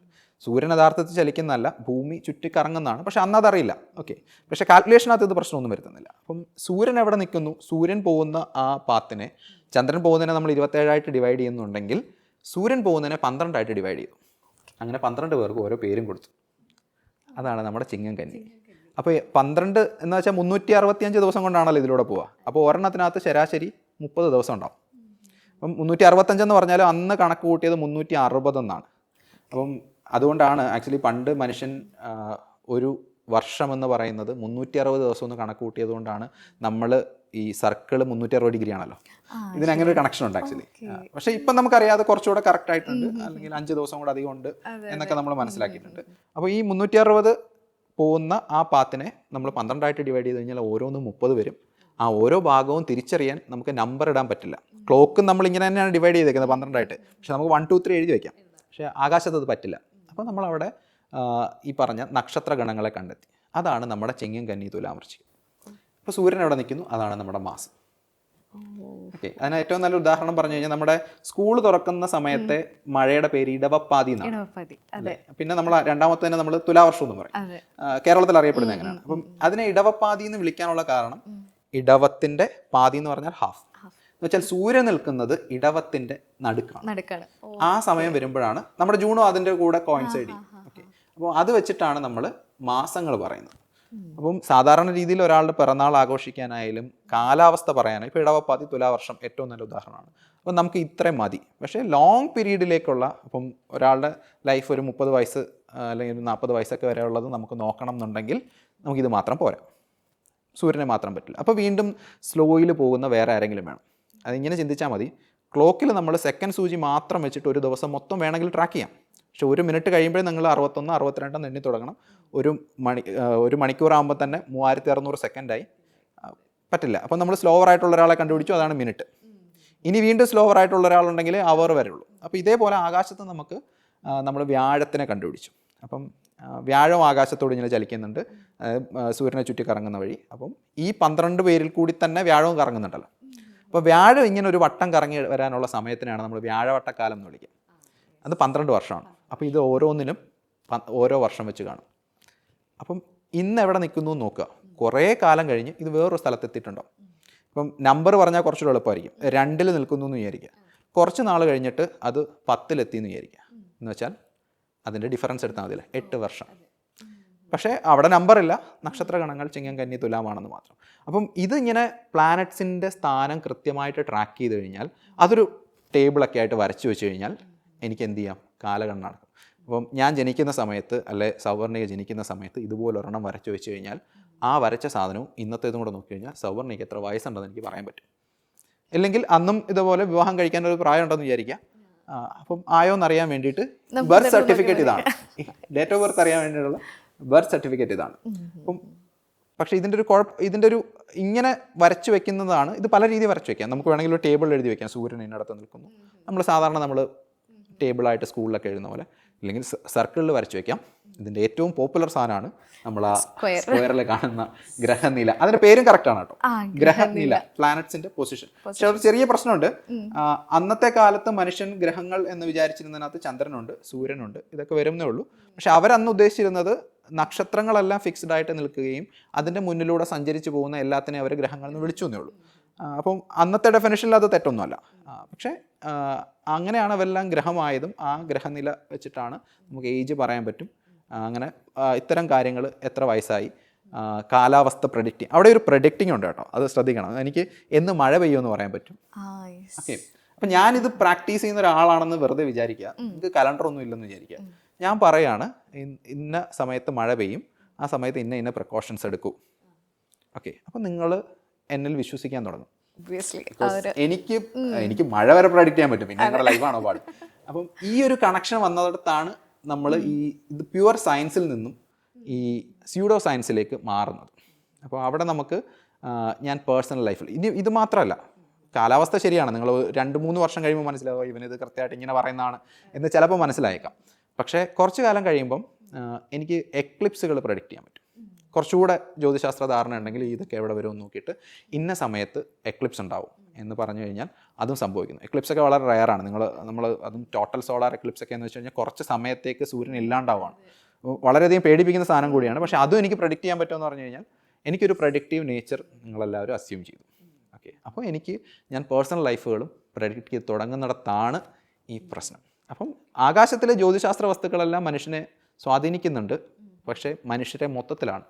ഗ്രാവിറ്റി ഉണ്ടെങ്കിലും ഭൂമി മൊത്തത്തിലാണ്. അല്ലെങ്കിൽ എന്തെങ്കിലും വന്ന് ഇടിച്ച് വീഴുകയാണെങ്കിലും അവിടെ താമസിക്കുന്ന എല്ലാവരും കൂടാണ്. അല്ലാതെ എൻ്റെ പേഴ്സണൽ ലൈഫിൽ ഞാൻ ആരെ കല്യാണം കഴിക്കണമെന്നോ, കല്യാണം കഴിച്ചാൽ എൻ്റെ ഭാര്യ ജീവിച്ചിരിക്കുമെന്നോ, അല്ലെങ്കിൽ എനിക്ക് എത്ര കുട്ടികളുണ്ടാവുമെന്നോ, ഇത്തരം കാര്യങ്ങൾ, അല്ലെങ്കിൽ എനിക്ക് എന്ന് ജോലി കിട്ടുമെന്നുള്ളതോ ഒന്നും ഇതിൽ വരുന്നില്ല. ഈ ചൊവ്വ ഇതിലെവിടെയാണ്? ചൊവ്വ ഭയങ്കര രസമുള്ളൊരു സാധനമാണ്. കാരണം ചൊവ്വയ്ക്കൊരു ചുവന്ന നിറമുണ്ട്. അപ്പം ചുവപ്പെന്ന് പറയുമ്പം രക്തം എന്തോ പ്രശ്നമുള്ളതാണ്, അങ്ങനെയുള്ളൊരു പേടിയിലാണ് ചൊവ്വ വരുന്നത്. അപ്പോൾ അതുകൊണ്ട് പ്രശ്നക്കാരനാണ്. അതെ. അപ്പം ചൊവ്വാദോഷമാണ് ഇതിനകത്ത് ഫേമസ് നൊട്ടോറിയസ് സാധനം. അപ്പം ചൊവ്വാദോഷം എന്ന് പറഞ്ഞു കഴിഞ്ഞാൽ നമ്മൾ ജനിക്കുന്ന സമയത്ത് കിഴക്കുദിക്കുന്ന ഒരു നക്ഷത്ര ഗണങ്ങളുണ്ടാവും. നമ്മൾ ഈ 12 പേര് ആകെ ഉണ്ടെന്ന് പറഞ്ഞല്ലോ. അപ്പോൾ നമ്മൾ അറ്റ് എ ടൈം 6 എണ്ണം മിനിമം ഒരു സൈഡിലുണ്ടാവും, 6 എണ്ണം അപ്പുറത്തുണ്ടാവും. അപ്പോൾ ഉദിച്ചുകൊണ്ടിരിക്കുന്ന ഏതാണോ അതിനെയാണ് നമ്മൾ ലഗ്നം എന്ന് വിളിക്കുക. നിങ്ങൾ ഈ ഗ്രഹനില എന്ന് പറയുന്ന സാധനം എടുത്ത് നോക്കി അതിനകത്ത് ലാന്ന് എഴുതിയിട്ടുണ്ടാവും. അപ്പോൾ അതിൻ്റെ അർത്ഥത്രേ ഉള്ളൂ, ഒരെണ്ണം അവിടെ നിന്ന് ഉദിച്ചു വരും. ഈ ഉദിച്ചു വരുന്നിടത്തുനിന്ന് നമ്മൾ എണ്ണി തുടങ്ങിക്കഴിഞ്ഞാൽ 7ാമത് വരുന്നിടത്ത് ചൊവ്വയുണ്ടെങ്കിൽ അതിനെ 7ൽ ചൊവ്വയെന്നും 8ാമത്തതിലുണ്ടെങ്കിൽ 8ൽ ചൊവ്വയെന്ന് പറയും. അപ്പോൾ അതിനർത്ഥം ഒന്ന് ആലോചിച്ച് നോക്കുക. എണ്ണി വരുമ്പോൾ 7ാമതാണ് ചൊവ്വ വരുന്നതെന്നുണ്ടെങ്കിൽ നമ്മൾ ജനിക്കുന്ന സ്ഥലത്തെ ആകാശത്ത് പോലും ചൊവ്വയില്ല, താഴെ നിൽക്കും, ഹൊറൈസണിന് താഴെ നിൽക്കും. അപ്പോൾ ചൊവ്വാദോഷത്തിൽ പറയുന്ന ഇതാണ്, സൗപർണിക്ക് ചൊവ്വാദോഷം ഉണ്ടെങ്കിൽ ചൊവ്വ സൗപർണികയ്ക്ക് പ്രശ്നമൊന്നും ഉണ്ടാക്കില്ല എന്നും, അതേപോലെ സൗപർണിക വിവാഹം കഴിക്കാൻ പോകുന്ന ആളെ കൊല്ലുമെന്നാണ് ജ്യോത്സ്യത്തിൽ പറയുന്നത്. ഓക്കെ, ഡയറക്റ്റ്ലി പ്രശ്നമൊന്നുമില്ല. പക്ഷേ ഇതിൻ്റെ ഒരു പ്രത്യേകത, അപ്പം അവർ പലപ്പോഴും ഇതിന് കുറേയധികം ന്യായീകരണങ്ങൾ പറയുന്നുണ്ടാവും. ചൊവ്വ വരുന്നു, ചൊവ്വയിൽ നിന്നുള്ള രശ്മികൾ ദേഹത്ത് വരുന്നുണ്ട്. പക്ഷെ ഒന്നാമത്തെ കാര്യം ആലോചിക്കണം, നമ്മളെല്ലാം കുടുംബത്തിൽ പറഞ്ഞവരല്ല, ആശുപത്രി പറഞ്ഞവരാണ്. അപ്പോൾ ആശുപത്രിയിൽ ജനിച്ചവരായതുകൊണ്ട് തന്നെ അവിടെ വേറെ ഒരുപാട് ലൈറ്റുകളുണ്ടാവും. ഓക്കെ, വളരെ വലിയ സ്ട്രോങ് ലൈറ്റുകളുണ്ടാവും. ആ ലൈറ്റൊന്നും നമ്മളിതുവരെ ജ്യോത്സ്യത്തിൽ കൺസിഡർ ചെയ്തിട്ടില്ല. ചൊവ്വയിൽ നിന്ന് വരുന്നു എന്ന് വിചാരിച്ചാൽ പോലും ഹൊറൈസണിന് താഴെ നിൽക്കുകയാണ് ചൊവ്വ, അവിടുന്ന് ലൈറ്റൊന്നും വരാനില്ല. ഇനി ഗുരുത്വാകർഷണം വേണമെങ്കിൽ നമ്മൾ പണ്ട് സ്കൂളിൽ പഠിച്ച ന്യൂട്ടൻ്റെ ഗുരുത്വാകർഷണ നിയമം എന്ന് പറഞ്ഞ് മറ്റേ M1 M2/r² എന്ന് പറഞ്ഞ് വളരെ നമ്മൾ ഹൈസ്കൂളിൽ പഠിക്കുന്ന ഒരു ഇക്വേഷൻ ഉണ്ട്. ഇത് വെച്ചാൽ നമുക്ക് കണക്കൂട്ടി നോക്കാം എത്ര ഫോഴ്സ് ചെലുത്തുന്നുണ്ട്. അങ്ങനെ നോക്കിക്കഴിഞ്ഞാൽ ആക്ച്വലി അവിടെയുള്ള ഏതെങ്കിലും ബിൽഡിംഗ് ആയിരിക്കും, ഞാൻ ജനിക്കുന്ന സ്ഥലത്തെ ആ ബിൽഡിങ്ങോ എൻ്റെ അടുത്തുള്ള ഏതെങ്കിലും വലിയ ഒരു എന്തെങ്കിലും അങ്ങനെ ഉണ്ടെങ്കിൽ അതായിരിക്കും ഈ കാണുന്ന ചൊവ്വയേക്കാൾ അല്ലെങ്കിൽ മറ്റ് ഗ്രഹങ്ങളെക്കാൾ നമ്മളെ സ്വാധീനിക്കുക. അപ്പോൾ ഒരു തരത്തിലും ഇതിന് സാധൂകരിക്കാൻ പറ്റുന്ന ഒന്നും കിട്ടുന്നില്ല. ഗ്രാവിറ്റി എടുത്താലും ഇതിനൊന്നും നമ്മളെ സ്വാധീനിക്കാൻ പറ്റില്ല. പിന്നെ മാത്രമല്ല, ഇത് നോക്കുന്ന വളരെ ചുരുക്കം ആൾക്കാരേ ഉള്ളൂ. നോക്കുന്നവരും ജീവിക്കുന്നുണ്ട്, നോക്കാത്തവരും ജീവിക്കുന്നുണ്ട്. ഈ പറയുന്ന പോലെ ഈ സയൻസിനെ നമ്മൾ ഈ വിശ്വാസങ്ങളുമായിട്ട് കണക്ട് ചെയ്തിട്ട് ഒരു സയൻസിൻ്റെ ഒരു റീസൺ ഇതിന് പിന്നിൽ കണ്ടുപിടിക്കുന്നതും ഈ പറയുന്ന പോലെ ഈ സമയങ്ങളിൽ വളരെ ട്രെൻഡിങ് ആയിട്ട് കൊണ്ടിരിക്കുകയല്ലേ. അങ്ങനെ കേട്ടിട്ടുള്ള ഏറ്റവും വലിയൊരു ഡം ആയിട്ടുള്ളൊരു കാര്യം ഏതായിരിക്കും? അങ്ങനെ അത് കുറേയധികം ലോജിക്കും കുറച്ച് സയൻസും കൂടെ ചേർത്തുകൊണ്ട് ഇതിനെ നമുക്ക് ചെയ്യാമെന്ന് പറയുന്നുണ്ട്. അപ്പം അതിൽ ഏറ്റവും രസകരമായ സാധനമാണ് നമ്മൾ വടക്കോട്ട് തലവെച്ച് കിടന്നാൽ പ്രശ്നമാണെന്ന് പറയുന്നത്. അപ്പം പെട്ടെന്ന് നമ്മൾ ഓക്കെ, അപ്പോൾ അതിന് റീസണിങ് ഒന്നും തരുന്നില്ല. അപ്പം പണ്ട് പറയുന്ന കഥ അനുസരിച്ച് വടക്കോട്ട് തലവെച്ച് കിടന്ന ഒരു ആനയുടെ തല വെട്ടിയിട്ടാണ് നമ്മൾ ഗണപതിക്ക് ശിവൻ കൊണ്ടുവച്ച് കൊടുത്തതെന്നും, അപ്പോൾ അതുകൊണ്ട് അപ്പം പക്ഷേ അത് പറ്റില്ലല്ലോ. അപ്പം ഇപ്പം നമുക്കതിനെ സയൻസ് ഉപയോഗിച്ച് വെളുപ്പിച്ചെടുക്കണം. അപ്പം അതിന് വേണ്ടിയിട്ട് അവർ ചെയ്യുന്നത് എന്താണെന്ന് വെച്ച് കഴിഞ്ഞാൽ, നമ്മുടെ ശരീരത്തിൽ ഹിമോഗ്ലോബിനുണ്ട്. ഹിമോഗ്ലോബിൽ അതിൽ അയൺ ഉണ്ട്. അപ്പം ഈ അയൺ കാരണം നമ്മൾ വടക്കോട്ട്, അപ്പം നോർത്ത് സൗത്താണ് നമ്മുടെ മാഗ്നറ്റിക് ഫീൽഡ് എന്ന് പറയുന്നത്. അപ്പോൾ അങ്ങോട്ട് തല വെച്ച് കിടന്നു കഴിഞ്ഞാൽ ഒരു സൈഡിലേക്ക് മാത്രം ഹീമോഗ്ലോബിൻ വലിയുകയും മറ്റു ഭാഗത്ത് കിട്ടാതെ വരികയും എന്ന് പറയുന്നൊരു സാധനം അവർ പറയുന്നുണ്ട്. അപ്പം ഇതിൻ്റെ ഒരു കുഴപ്പം എന്താണെന്ന് വെച്ച് കഴിഞ്ഞാൽ, ഒറ്റ കേൾവിയിൽ ശരിയാണല്ലോ എന്ന് തോന്നും. കുറച്ചുകൂടെ ചിന്തിച്ചില്ലെങ്കിൽ, അല്ലെങ്കിൽ കുറച്ച് സയൻസിൽ ധാരണയില്ലെങ്കിൽ, ഒരു സാമാന്യ ധാരണ സയൻസിലില്ലെങ്കിൽ നമുക്ക് പലപ്പോഴും അത് ശരിയാണെന്ന് തോന്നിപ്പോകുന്ന ചില എക്സ്പ്ലനേഷൻസ് ആണ് ഇവർ പലപ്പോഴും വരിക. ഇല്ലെങ്കിൽ ഇതിൻ്റെ കൂട്ടത്തിൽ എന്ത് ചെയ്യുമെന്ന് വെച്ച് കഴിഞ്ഞാൽ കുറച്ച് ജാർഗൺസും കൂടെ കൊണ്ടുവരും. ഓക്കെ, കുറച്ച് മാഗ്നറ്റിക് ഫീൽഡ്, കാന്തിക മണ്ഡലം, അങ്ങനെയൊക്കെയുള്ള ചില വാക്കുകളും, ഇപ്പം ഹീമോഗ്ലോബിനോ അല്ലെങ്കിൽ അതിനകത്തെ അയണിൻ്റെ കണ്ടൻറ്റ് അല്ലെങ്കിൽ ബോണ്ടിങ്, ഇങ്ങനെയൊക്കെയുള്ള കുറച്ച് സാധനം കൂടെ ചേർത്ത് കഴിയുമ്പം ഒരു സാധാരണ ഒരാളെ സംബന്ധിച്ചിടത്തോളം അത് ആക്സസിബിൾ അല്ല. അവരെന്തോ അവർക്ക് മനസ്സിലാവാഞ്ഞിട്ടാണ്, പക്ഷേ ഇത് ശരിയാണ് എന്ന് തോന്നുന്ന രീതിയിലാണ്. അപ്പം ആലോചിക്കേണ്ട ഇത്രേ ഉള്ളൂ. ഹീമോഗ്ലോബിൻ, ഇപ്പോൾ അയൺ എന്ന് പറയുന്ന സാധനം മാഗ്നറ്റ് അട്രാക്ട് ചെയ്യും, പക്ഷേ ഈ പറയുന്ന അയണിൻ്റെ സാൾട്ടുകളൊന്നും ആക്റ്റീവ് ആയിരിക്കണമെന്നില്ല. അയണുള്ള എല്ലാ സാധനവും ഇത് അങ്ങനെ പറയാം. ഇനി അതേപോലെ തന്നെ ഇനി അങ്ങനെ അലൈൻ ചെയ്യണമെങ്കിൽ പോലും അത്രയ്ക്ക് സ്ട്രോങ് മാഗ്നറ്റിക് ഫീൽഡ് ഉണ്ടെങ്കിൽ പറ്റുള്ളൂ. ഇപ്പം വാട്ടർ മോളിക്യൂൾസ് ഒക്കെ അലൈൻ ചെയ്യുന്ന ഒരു പ്രോസസ്സ് വഴിയാണ് നമ്മൾ ഈ MRI എന്ന് പറയുന്ന സാധനം എടുക്കുന്നത്. അതിൻ്റെ ഒരു റെസണൻസ് ഇമേജിങ് എന്ന് പറയുന്ന സാധനം. അപ്പം അതിനകത്ത് അതിൻ്റെ കറക്കവും സ്പിന്നും ഒക്കെ അതിന് അലൈൻഡായി വരികയൊക്കെ ചെയ്യും. പക്ഷേ അവിടെയും നമ്മൾ ഉപയോഗിക്കുന്നത് ഏതാണ്ട് 3 ടെസ്ല മാഗ്നറ്റിക് ഫീൽഡാണ്. എർത്തിൻ്റെ മാഗ്നറ്റിക് ഫീൽഡ് എന്ന് വെച്ചാൽ അത് വെച്ച് നോക്കുമ്പോൾ ഒന്നുമല്ല. പക്ഷേ ഇത്രയും ഇതിനകത്തൊരു പ്രശ്നം എന്താണെന്ന് വെച്ച് കഴിഞ്ഞാൽ ഇത് പറയുന്നവർക്ക് വളരെ എളുപ്പമാണ്, ഇത് തീർന്നു. പക്ഷേ ഇത് എക്സ്പ്ലെയിൻ ചെയ്യണമെന്നുണ്ടെങ്കിൽ അല്ലെങ്കിൽ ഇത് ഡീബങ്ക് ചെയ്യണമെന്നുണ്ടെങ്കിൽ സയൻസ് അറിയാവുന്ന ഒരാൾക്കേ അത് ചെയ്യാൻ പറ്റുള്ളൂ. പിന്നെ രണ്ടാമത്തെ പ്രശ്നം, സാധാരണക്കാർക്ക് എല്ലാവർക്കും ഇതിൻ്റെ പുറകെ നടന്നത് ചെയ്യാൻ സമയം ഉണ്ടാവണമെന്നോ അല്ലെങ്കിൽ അവർക്ക് അത്രയും നോളജ് എല്ലാവർക്കും, ഇപ്പോൾ ഓരോരുത്തരുടെ ഫീൽഡ് ഓരോന്നാണ്. ഇപ്പോൾ ചിലപ്പോൾ മറ്റൊരു ഫീൽഡിലെ അന്ധവിശ്വാസം വന്ന് എന്നോട് പറഞ്ഞു കഴിഞ്ഞാൽ ചിലപ്പോൾ എനിക്കും ഡൗട്ട് തോന്നും, ചിലപ്പോൾ ശരിയായിരിക്കോ എന്ന് തോന്നും. അപ്പം അങ്ങനെ ഒരു പ്രശ്നം അതിനകത്തുണ്ട്. പക്ഷേ ഇതെല്ലാം ഇങ്ങനെ ഡീബങ്ക് ചെയ്യാവുന്ന ഒരുപാട് തരത്തിൽ ഇതുപോലുള്ള അന്ധവിശ്വാസങ്ങൾ സയൻസുമായിട്ട് ചേർത്തുകൊണ്ട് എനിക്കൊന്ന് ഈ മാറുന്ന ഈ ഒരു പൊളിറ്റിക്കൽ സിനാരിയോയും കൂടി അതിനെ ഇങ്ങനെ അതെ അതിൻ്റെയും ഇൻഫ്ലുവൻസസ് ഉണ്ടായിരിക്കണം ഉറപ്പായിട്ടുണ്ട്. നമ്മളിപ്പോൾ ഇതിനകത്ത് സയൻസ് അറിയാവുന്നവർക്ക് വായിക്കാൻ പറ്റിയ ഒരു ബുക്കുണ്ട്, താളിയോല എന്ന് പറഞ്ഞിട്ട്. ഈ താളിയോല ബുക്കിന്റെ പ്രത്യേകത എന്ന് വെച്ച് കഴിഞ്ഞാൽ ഇത്തരം സാധനങ്ങളെ പൊളിക്കുന്നതല്ല, നേരെ തിരിച്ചാണ്. ഇതിനെല്ലാം സപ്പോർട്ട് ചെയ്യുന്ന ഒരു ബുക്കാണ്. അതായത് പഴയ ഒരു ഇതുപോലുള്ളൊരു കാര്യം എടുക്കുന്നു. ഫോർ എക്സാമ്പിൾ, നമ്മൾ നേരത്തെ വടക്കോട്ട് തല വെച്ച് കിടക്കരുത് എന്ന് പറയുന്നത്, അതെടുത്തതിന് ശേഷം അതെന്തുകൊണ്ടെന്ന് എക്സ്പ്ലനേഷൻ ഉണ്ട്. സയൻസ് അറിയാവുന്നവർക്ക് വായിച്ച് ചിരിക്കാൻ പറ്റിയ ഇതുപോലൊരു ബുക്ക് വരില്ല. അങ്ങനെയാണ്. ഓക്കെ, ഞാൻ നേരെ തിരിച്ചാ വിചാരിച്ചത്. ഇത് വായിച്ചു വരുമ്പോൾ നമുക്ക് മനസ്സിലാവുകയോ ഇതിങ്ങനെ അല്ലല്ലോ, ഇത് ഞാൻ പഠിച്ചതായിട്ട് കറക്റ്റ് അല്ലല്ലോ എന്ന് പറയുമ്പോൾ നമുക്ക് ഇങ്ങനെ എഴുതി വെച്ചിട്ടുണ്ട്. അത് ആർത്തവമായിട്ട് ബന്ധപ്പെട്ടുള്ളത് കേട്ടിട്ടുണ്ടാവും. പീരീഡ്സ് ആവുന്ന സമയത്ത് നമ്മൾ ക്ഷേത്രത്തിൽ പോയി കഴിഞ്ഞാൽ നമ്മുടെ ബോഡി ടെമ്പറേച്ചർ ഭയങ്കര കൂടുതലാണെന്നും അത് ദേവൻ്റെ അങ്ങനെയൊക്കെ വരുന്ന ഒരുപാട് കാര്യങ്ങൾ ഇതുമായിട്ട് ബന്ധപ്പെട്ട് വരുന്നുണ്ട്. അത് പല വഴിക്കാണ് വരുന്നത്, ആസ്ട്രോണമി മാത്രമല്ല എല്ലാ ഫീൽഡിലും. ഞാനും ഒരു സമയത്ത് വിചാരിച്ചിട്ടുണ്ട് ഇത് വലിയ നിർദോഷകരമായ കാര്യമാണല്ലോ, അല്ലെങ്കിൽ വലിയ പ്രശ്നമൊന്നും ഉണ്ടാക്കുന്നില്ല എന്ന് പറയുന്നത്. പക്ഷേ ഈ പറയുന്ന ആളെ കൊല്ലുന്ന തരത്തിൽ പോലും നമുക്കറിയാം മനുഷ്യകുരുതി നടന്ന സമാധികളൊക്കെ ഉണ്ടാവുന്ന.